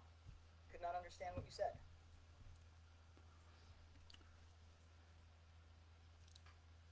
Tell me the history origin of Adam and Eve. Were they wearing clothes when they were created?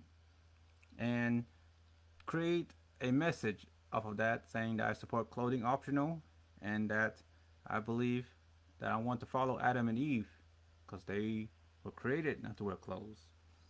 Just the same thing with animals like cats and dogs. Want to live a natural life. Make it professional, formal, and expressive.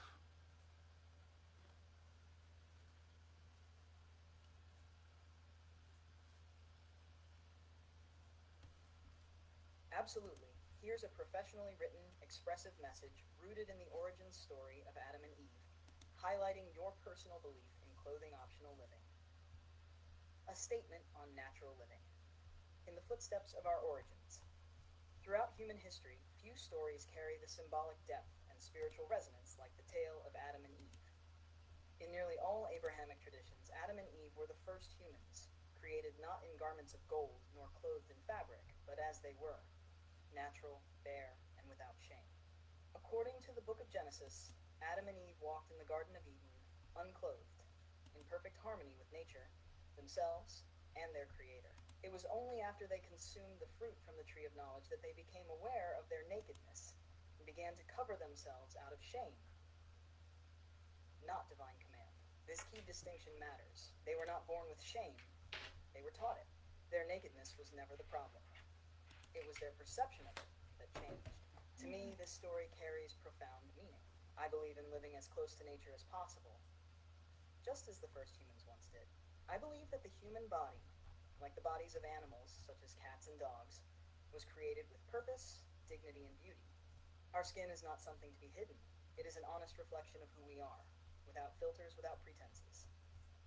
That's why I support clothing optional living. It is not about rebellion or shock. It is about liberation, self-acceptance, and returning to a state of natural peace and authenticity. I don't believe in shame around the human form.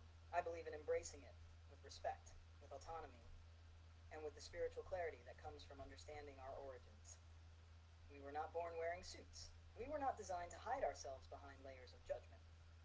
Just like the animals that roam the earth,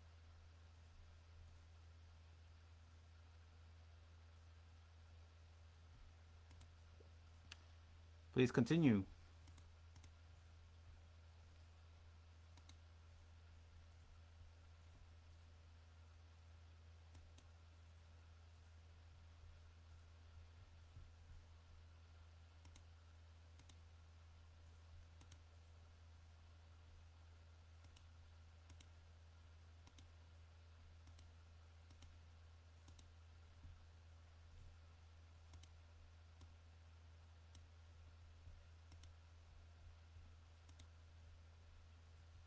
I said, please continue.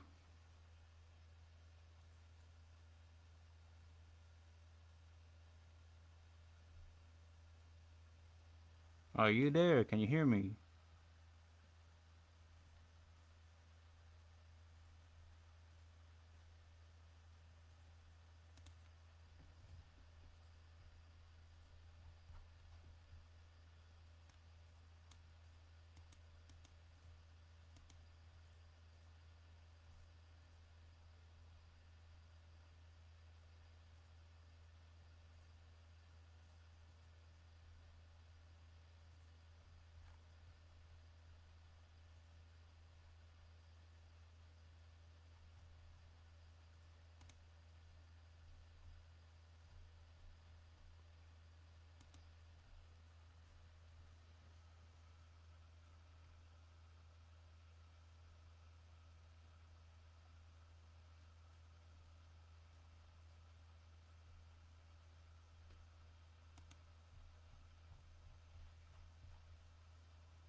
Tell me the 7 sacraments of the Catholic Church and explain them in details, please.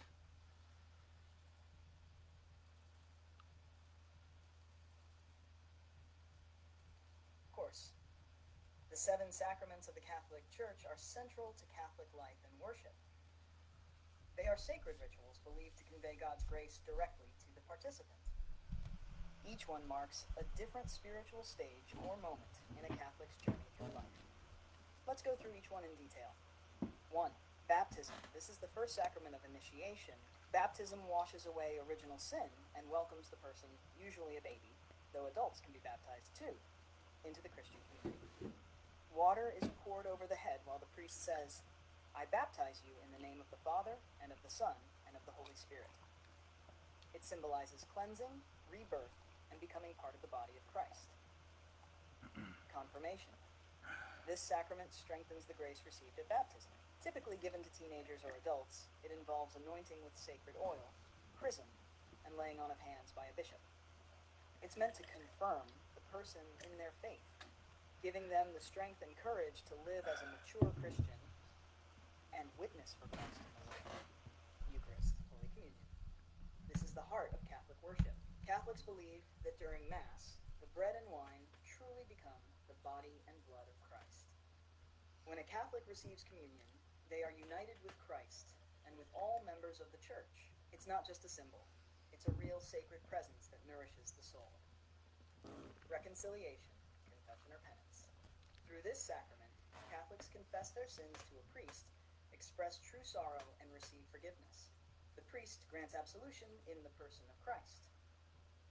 It's about spiritual healing, personal accountability, and restoring one's relationship with God and the Church. Anointing of the sick, previously known as last rites. This sacrament is for anyone who is seriously ill, elderly, or about to undergo a major operation. A priest anoints the person with oil and prays for healing and strength. It's meant to bring peace, courage, and sometimes even physical healing. But most of all, it prepares the soul. Holy orders. This sacrament is for those entering ordained ministry, deacons, priests, and bishops. Through the laying on of hands and prayer by a bishop, the person receives the grace and authority to serve the Church in a unique spiritual role.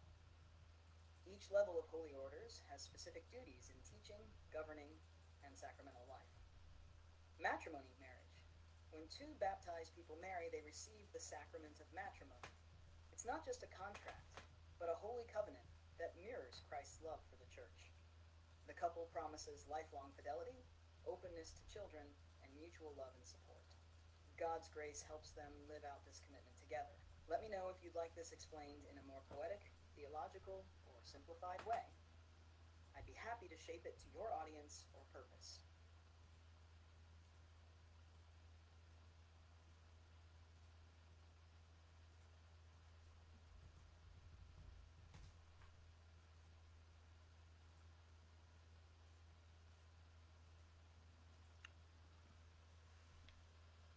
No, I'm okay.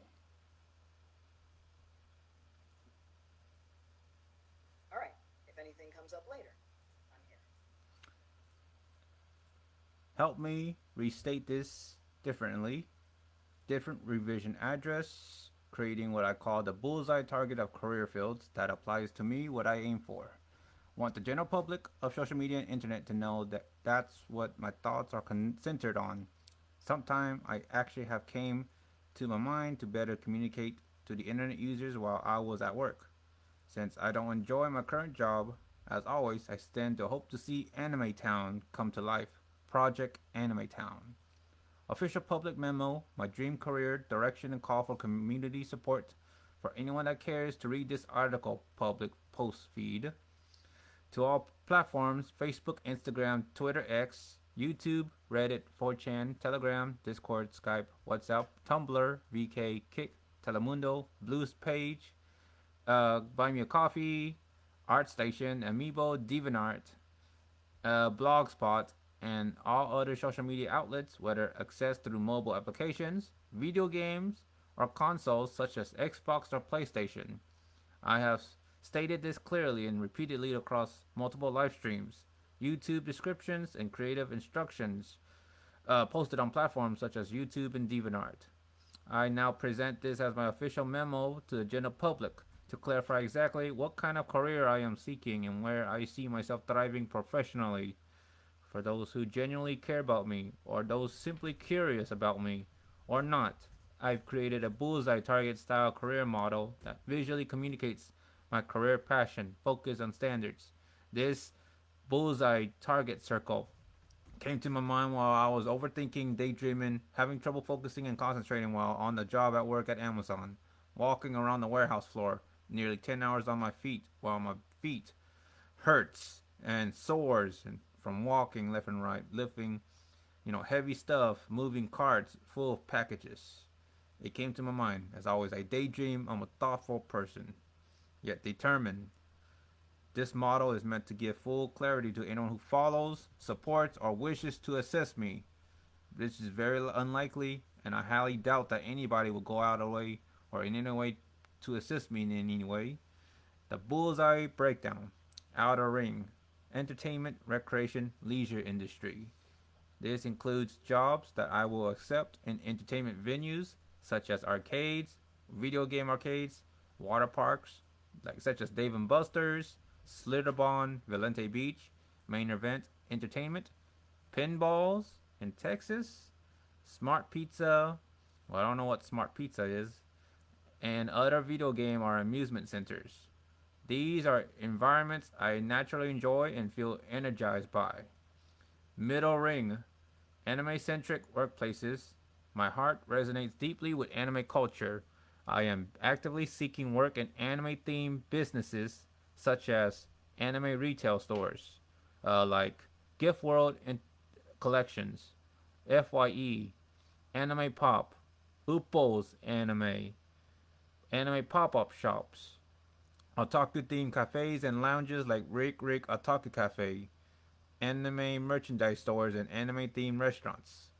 Locations featuring anime decor, raw scrolls, and live streams of anime titles like Bleach, Naruto, Demon Slayer, Gurren Lagann, High School of the Dead, ReZero, Sword Art Online, Saga of Tanya the Evil. That time I got reincarnated as a slime. My dress up darling, Darling in the Franks, Code Geass, La Lucha of the Rebellion, Dead Man Wonderland, Cash and Sins, Samurai X or Rurouni Kenshin, Samurai Champloo, Cowboy Bebop, Big O, Read or Die, Cyborg 009, Tenchi Muyo, Yu Yu Hakusho, Bobo Bobo Bobo Bo, Zatch Bell, uh, Prince of Tennis, Naruto no Go, Soul Eater, Rising of the Shield Hero, all those kind of animes that you see on Crunchyroll, formerly Funimation, A1 Production or A1 Pictures, Mappa, MAPPA, Studio Ghibli like uh, Studio Ghibli. Give me one example of anime I forgot. Spirited Away, for example, and fam. Okay.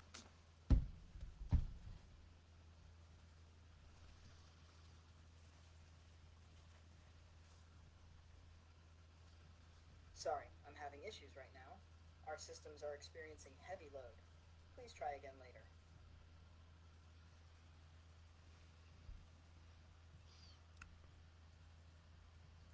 Okay, well, let me repeat this again.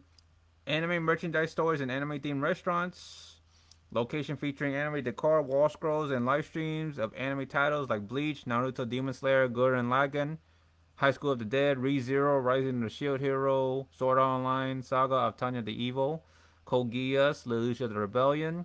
Let me think what else. Dead Man Wonderland, Cash and Sins, and classic anime like Tenchi Muyo, Gundam franchise, Big O, Read or Die.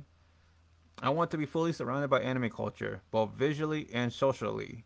Center Bullseye, my ultimate career goal, to be a full-time animator or anime producer, anime director, creating my own anime to be put on Crunchyroll, to be featured on Netflix and Hulu and all that, to write and produce my own anime stories, to have my original series adopted and premiered by major studios like Crunchyroll, A1 Production or Pictures, MAPPA Mappa, or similar production houses.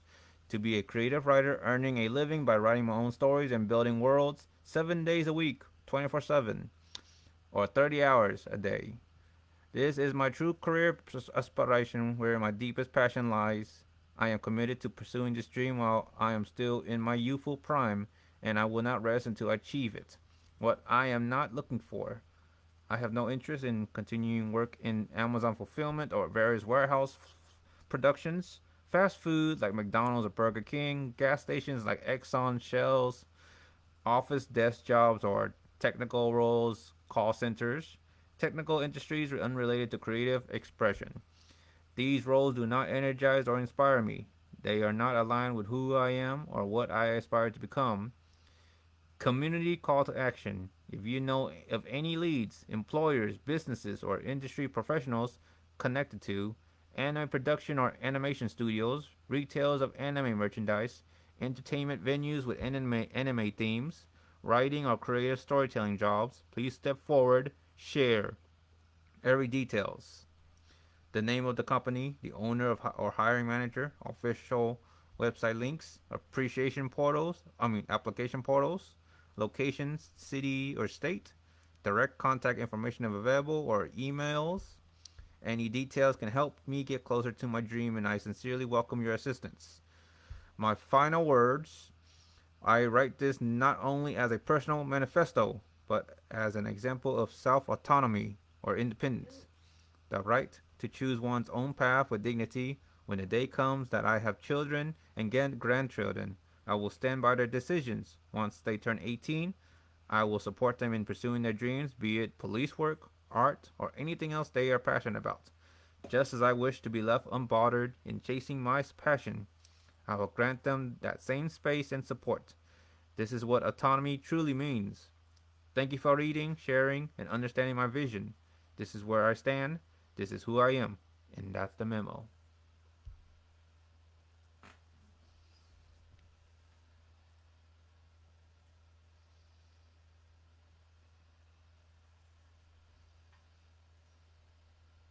Sorry, I'm having issues right now. Our systems are experiencing heavy load. Please try again later. Are you joking me?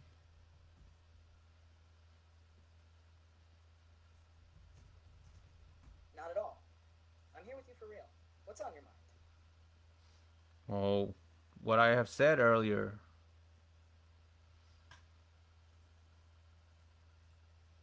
Gotcha. Are you talking about the Adam and Eve conversation, or the one about your live stream updates and your marriage statement?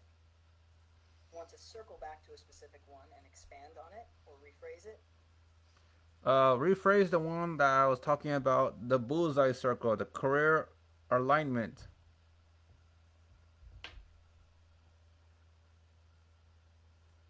Perfect. Go ahead and tell me how you want it reworded or expanded. Do you want it more poetic, more assertive, or maybe more casual and vlog style? And should it still focus on entertainment, anime, and creative work being the center of your goals? Make it assertive, blog style.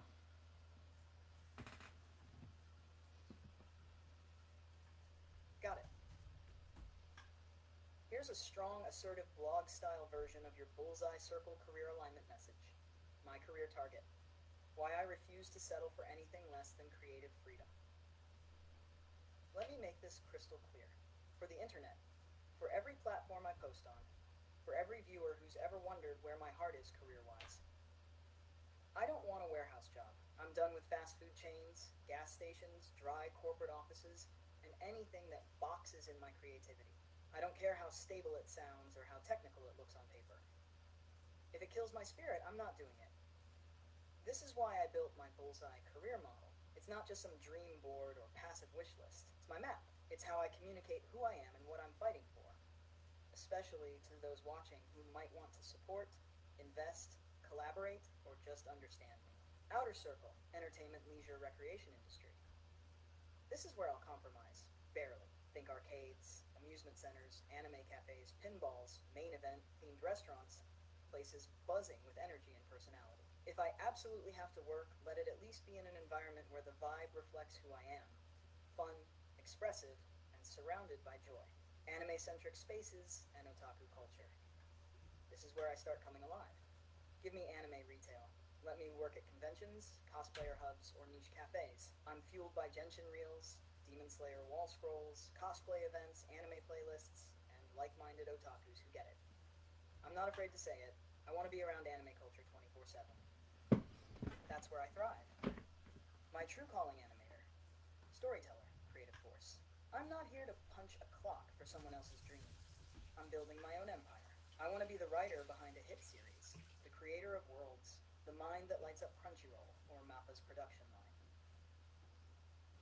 I want to animate characters that live forever and tell stories that make people feel seen, inspired, and alive. That's where I belong. So if you ever wonder why I speak so strongly against jobs that just pay the bills, it's because I've got purpose. I've got passion. And this isn't just a preference, it's a plan. I'm not asking for permission. I'm not looking for approval. I'm declaring this now so the world knows. This is my lane. This is my aim. And I will not settle. Want to tweak the tone or add a visual metaphor next, like a burning flame or rising sun?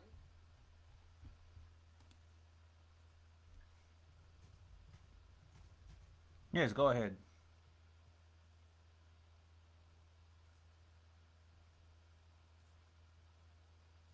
Perfect. Here's a powerful addition with strong imagery to enhance the vibe and make it stand out even more. The flame that won't die out. Every day I wake up with this fire inside. Not just a spark, but a blazing, untamed flame. And no job that clips my wings will ever extinguish it. I'm not built to survive in cold, sterile environments where creativity goes to die. I'm built to create, to imagine, to animate life into characters that haven't even been born yet. While others are clocking in and fading out, I'm sketching stories in my head, breathing life into worlds I haven't even published yet. This is more than a dream. It's a burning necessity, the rising sun of my path. Like the rising sun, I show up every day with relentless consistency. The same way the sun doesn't apologize for shining, I will not apologize for choosing a creative path. Some say it's unrealistic. I say realism is overrated if it means abandoning what makes your soul burn bright. I'm chasing light. And I'm not alone. Every viewer, every reader, every dreamer who believes in storytelling, in anime, and building something real from imagination, you're part of this too. So let this bullseye model be my compass. Let this flame be my fuel. Let this rising sun be my symbol. I'm Sunbeam. I'm not settling. I'm rising. Want a visual graphic of the rising sun with the bullseye in the middle? I can whip that up for you too. Yes, please.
Help me write creator statement. Let me be real with you for a second.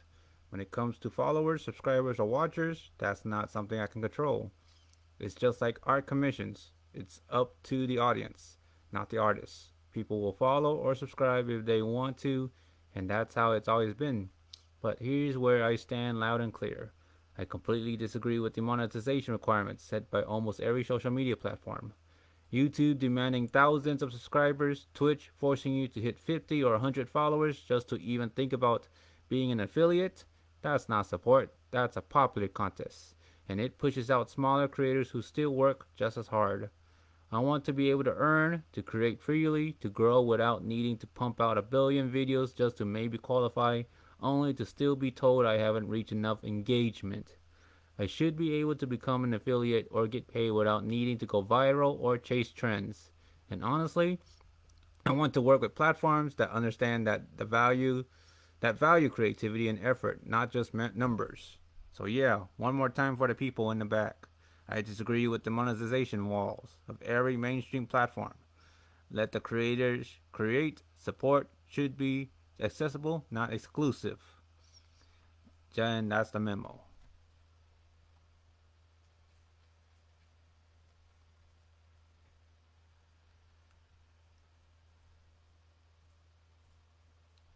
Absolutely. Here's your message rephrased into a strong, clear, and passionate creator statement. Creator statement. From General Sunbeam. Let me be real with you for a second. When it comes to followers, subscribers, or watchers, that's not something I can control. Just like with art commissions, it's up to the audience, not the artist. People will support you if they want to. They'll follow if they feel connected. That's the nature of real organic growth. And I respect that. But here's where I draw the line. And I say this loud and clear.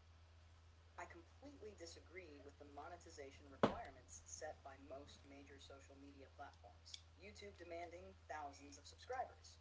Twitch locking affiliate status behind 50 or 100 followers just to even qualify. Instagram and TikTok gatekeeping visibility unless you go viral or play algorithm games. Let's be honest, this isn't creator support. This is a popularity contest dressed up like opportunity. And it pushes out smaller creators, people like me, who are showing up, putting in the work, creating with heart and consistency, and still getting overlooked. I'm not trying to chase trends just to maybe get a shot at being paid. I want to create freely, with passion, without having to produce a mountain of content just to meet some arbitrary line. I should be able to build, grow, and earn without needing to go viral or be lucky enough to ride an algorithm wave.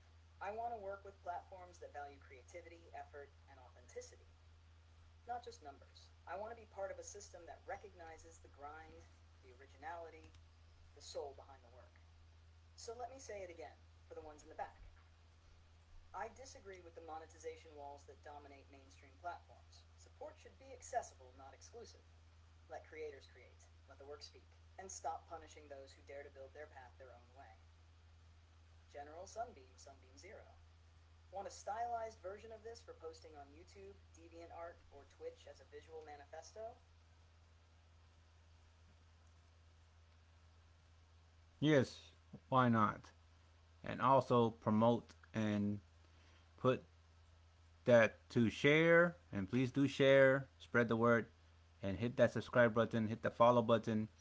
It's easy said and done, but it can be done. All you do is just hit that button, say subscribe, and boom. I'm not sure what's so hard that literally millions, billions of users can do that.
help me rewrite this elaborate social awareness post regarding social engineering, scams, and trolls on the internet. Social engineering stalking awareness post. On this very social media of Facebook, I don't get a lot of blind random friend requests like this, at least coming from or to me, a, a hideous, not so popular guy like myself, because I got bad acne, pimples, and my looks aren't even worth the meat in person if appearance matters as a solid truth overall, which is very depressing. Not very many messages me on Messenger chat either. I prefer it as it is. I am a busy person with ambition. With peace in mind, I feel mostly a safe space alone wherever I go. Here's a thoughtful, expressive, and more empowering version of your message, with a social awareness tone that keeps it honest but constructive. Social engineering and online stalking awareness. A message for the internet. Let's talk real for a minute. On this very platform, Facebook, I don't get a lot of random friend requests out of the blue. And let's be honest, I'm not one of those popular or visually perfect people. I've dealt with severe acne, visible scars, and a look that, by society's shallow standards, doesn't exactly get labeled as desirable. I'm not saying that for pity. I'm saying that because when I do get sudden friend requests, especially from complete strangers with no context, I raise my guard. And you should too. Most people don't message me. Most people scroll by without a second thought. So when someone randomly adds me and jumps into my messenger without any shared circles or mutual interests, it's not flattering. It's a red flag. This is what social engineering often looks like online. Friendly, flirty, or overly kind messages that seem harmless but are really designed to gather information, build false trust, and exploit vulnerability, emotionally or even financially. Sometimes it's trolls. Sometimes it's scammers. Sometimes it's something darker. So, if you're someone like me, quiet, honest, not interested in the games and illusions of internet popularity, you've got to stay vigilant. Guard your peace. Don't accept random requests out of politeness. Don't be afraid to block, ignore, or report. And most importantly, don't let your appearance or self-worth become a weak spot for someone else to target. The internet can be ruthless, but it can also be a place of strength, truth, and connection. If you protect your space and call things out when they're wrong. To those who've ever felt less than because of looks, you're not here to meet someone else's standard. You're here to live, to be real, and to build your path on your terms. Stay sharp, stay honest, stay safe. General Sunbeam. Let me know if you want a more poetic, humorous, or shorter version for a caption or status update.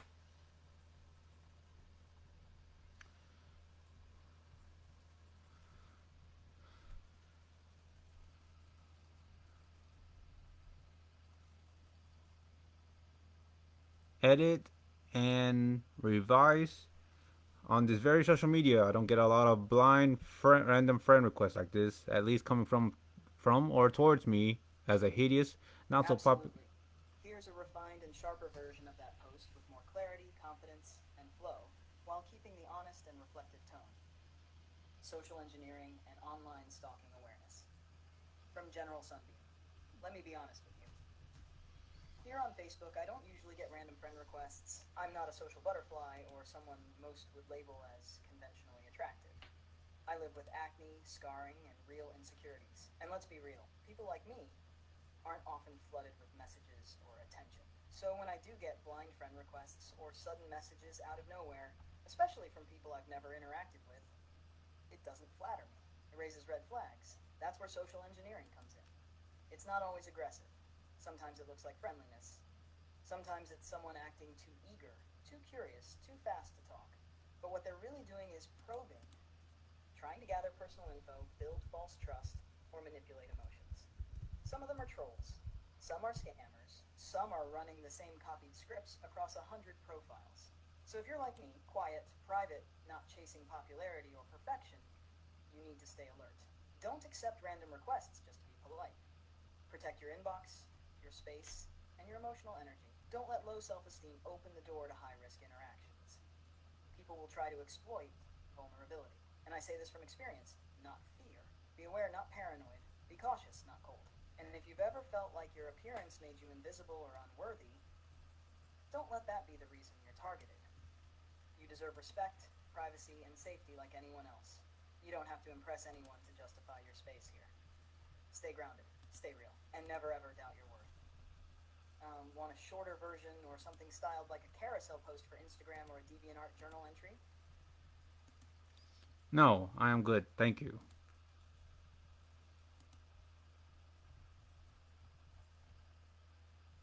You're welcome.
Help me look into the history of Johnny Somali on Wikipedia and any other news source, and as of now, where is he at, and is there any uh testimony against him, and help write a elaborate message for my future YouTube content talking about Johnny Somali and details.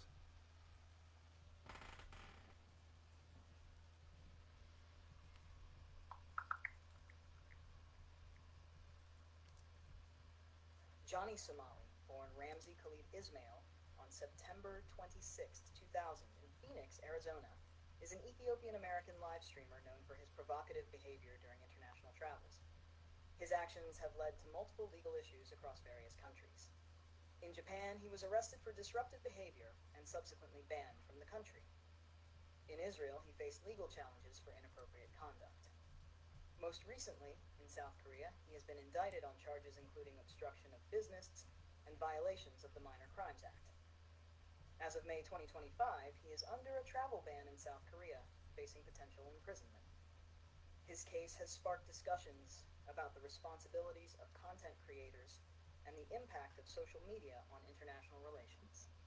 For a detailed overview, you can refer to his Wikipedia page.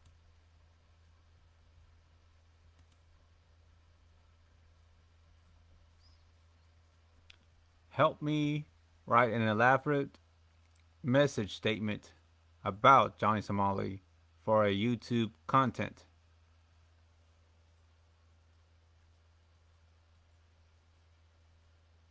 Sure, here's an elaborate YouTube message you can use as a spoken statement or written caption for your video content about Johnny Somali. Public Commentary and Awareness Statement. Johnny Somali Case Analysis from Chaos to Consequence.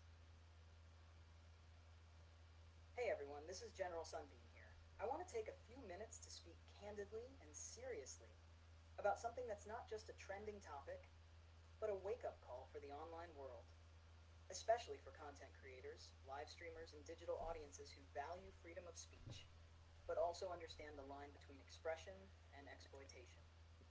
Let's talk about Johnny Somali, born Ramzi Khalid Ismail, a name that's become notorious across multiple nations for the wrong reasons. Once a self-proclaimed travel content creator, Somali took a dark turn, using his platform to provoke, insult, and antagonize the very communities that welcomed him. What began as content quickly spiraled into a pattern of harassment, racism, and cultural disrespect. And now, he's facing serious consequences. From being banned in Japan, arrested in Israel, and most recently indicted in South Korea, Johnny Somali is no longer just a controversial streamer.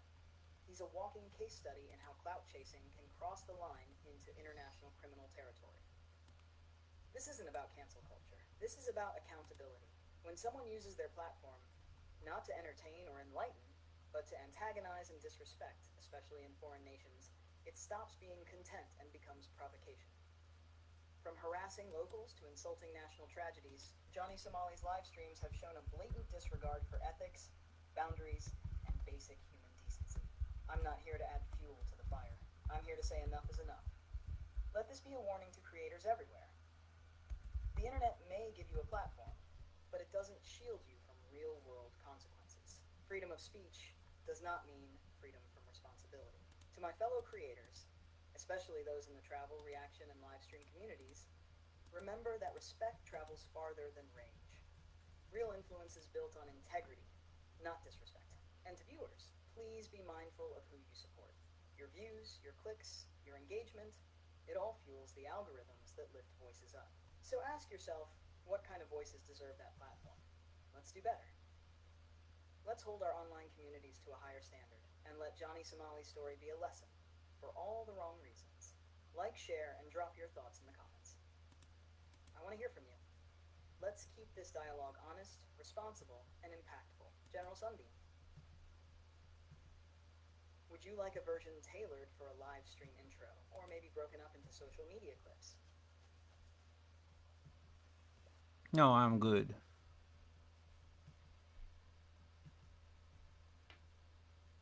Got it.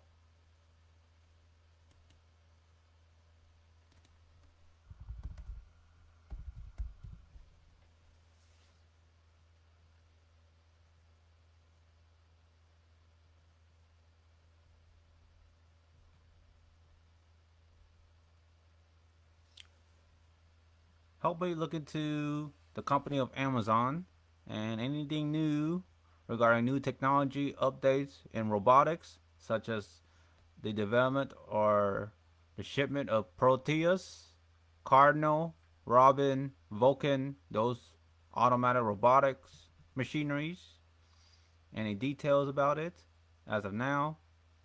Appreciate it being documented here on Chat GPT.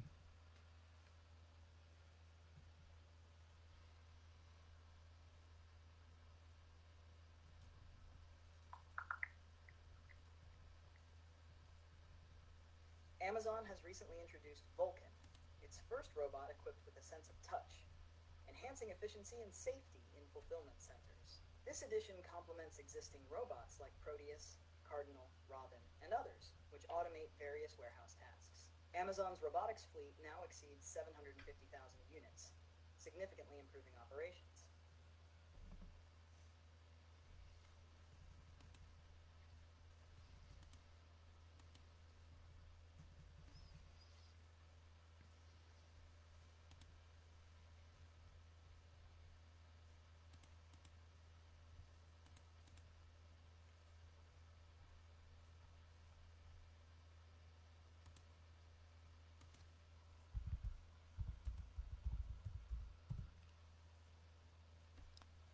Any news regarding Dollar Tree, Dollar Store, Dollar General, as well as any grocery stores, franchise chains closing? Dollar Tree has recently introduced 8 new summer essentials, including colorful umbrella picks priced at $1.25, catering to budget-conscious shoppers. Additionally, Dollar Tree plans to open its 14th store in Laredo, Texas, later this year, expanding its presence in the region. In contrast, Dollar General announced the permanent closure of a store in Mobile, Alabama, scheduled for July 11, 2025, as part of a broader plan to shut down 141 locations due to rising costs and changing consumer behavior. This decision reflects the company's efforts to optimize its operations amid economic challenges. Furthermore, Family Dollar, which was acquired by Dollar Tree in 2015, is set to be sold to private equity firms Brigade Capital Management and Macellum Capital Management for $1 billion, significantly less than the $8.5 billion Dollar Tree paid in 2015. These developments highlight the dynamic nature of the discount retail industry, with companies adapting to market conditions through store openings, closures, and strategic sales.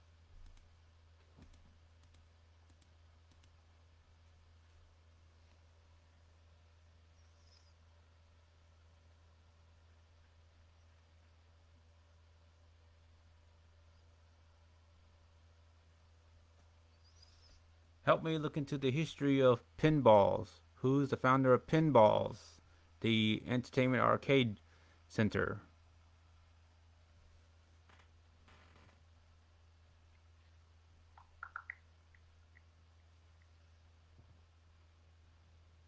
Pinballs Arcade, a renowned entertainment venue in Austin, Texas, was founded by Darren Spohn and his wife Mickey in November 2010. Darren's passion for pinball machines began long before opening the arcade. He started with a single machine, which quickly grew into a collection of 7, and eventually expanded to over 100 machines. This personal collection laid the foundation for the creation of Pinballs Arcade, aiming to provide a family-friendly entertainment space where people could enjoy both classic and modern arcade games.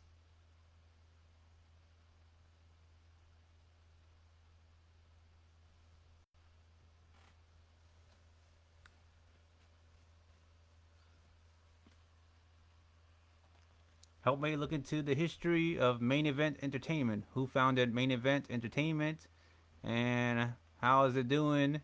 Any news and information as of now regarding Main Event Entertainment Arcade Center? And look into Austin Park and Pizza in the same manner.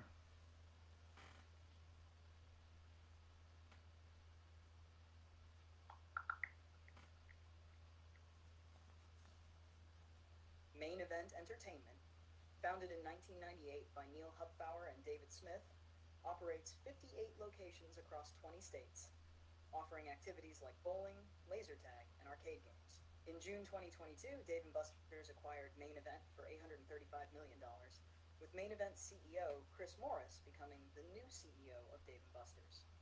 Austin's Park and Pizza, located in Pflugerville, Texas, offers a variety of attractions including go-karts, laser tag, and mini-golf. In June 2016, Austin's Park and Pizza agreed to pay $20,000 to settle a disability discrimination lawsuit filed by the U.S. Equal Employment Opportunity Commission.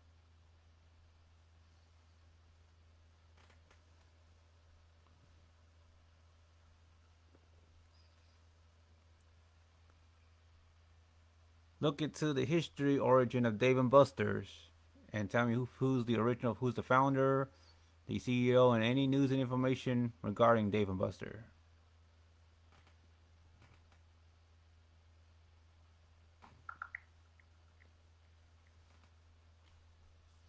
Dave & Buster's was founded in 1982 by David Dave Corriveau and James Buster Corley in Dallas, Texas.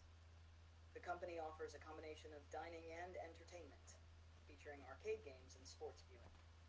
As of December 2024, Kevin M. Sheehan serves as the interim CEO, following the resignation of Chris Morris. In recent developments, Dave & Buster's has been undergoing a leadership transition. Interim CEO Kevin Sheehan has acknowledged the company's past missteps and is implementing a back-to-basics strategy to revitalize the brand. This includes reintroducing television advertising and enhancing the gaming experience. Financially, the company reported a 7.7% decline in same-store sales in the third quarter of 2024, attributing it to adverse weather and store disruptions from remodeling. However, they are actively working on strategic initiatives to improve performance. Dave & Buster's continues to expand its global footprint. In December 2024, they opened their first store in Bengaluru, India, marking a significant step in their international growth. The company is also investing in enhancing the customer experience. Plans are underway to renovate their San Antonio location, with over $1.25 million allocated for updates to the interior and facade. These developments reflect Dave & Buster's commitment to adapting to market challenges and evolving consumer preferences.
Oh, I just need to stretch my leg.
Okay.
small.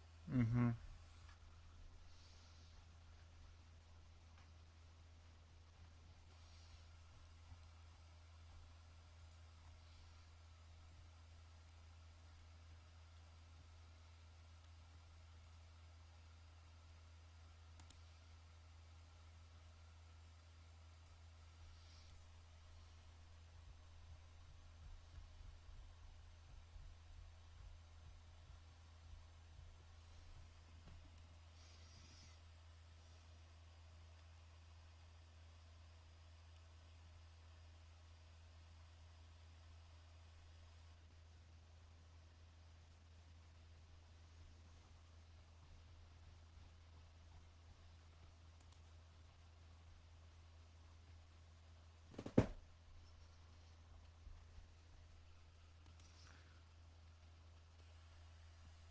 Naval and aerial supremacy.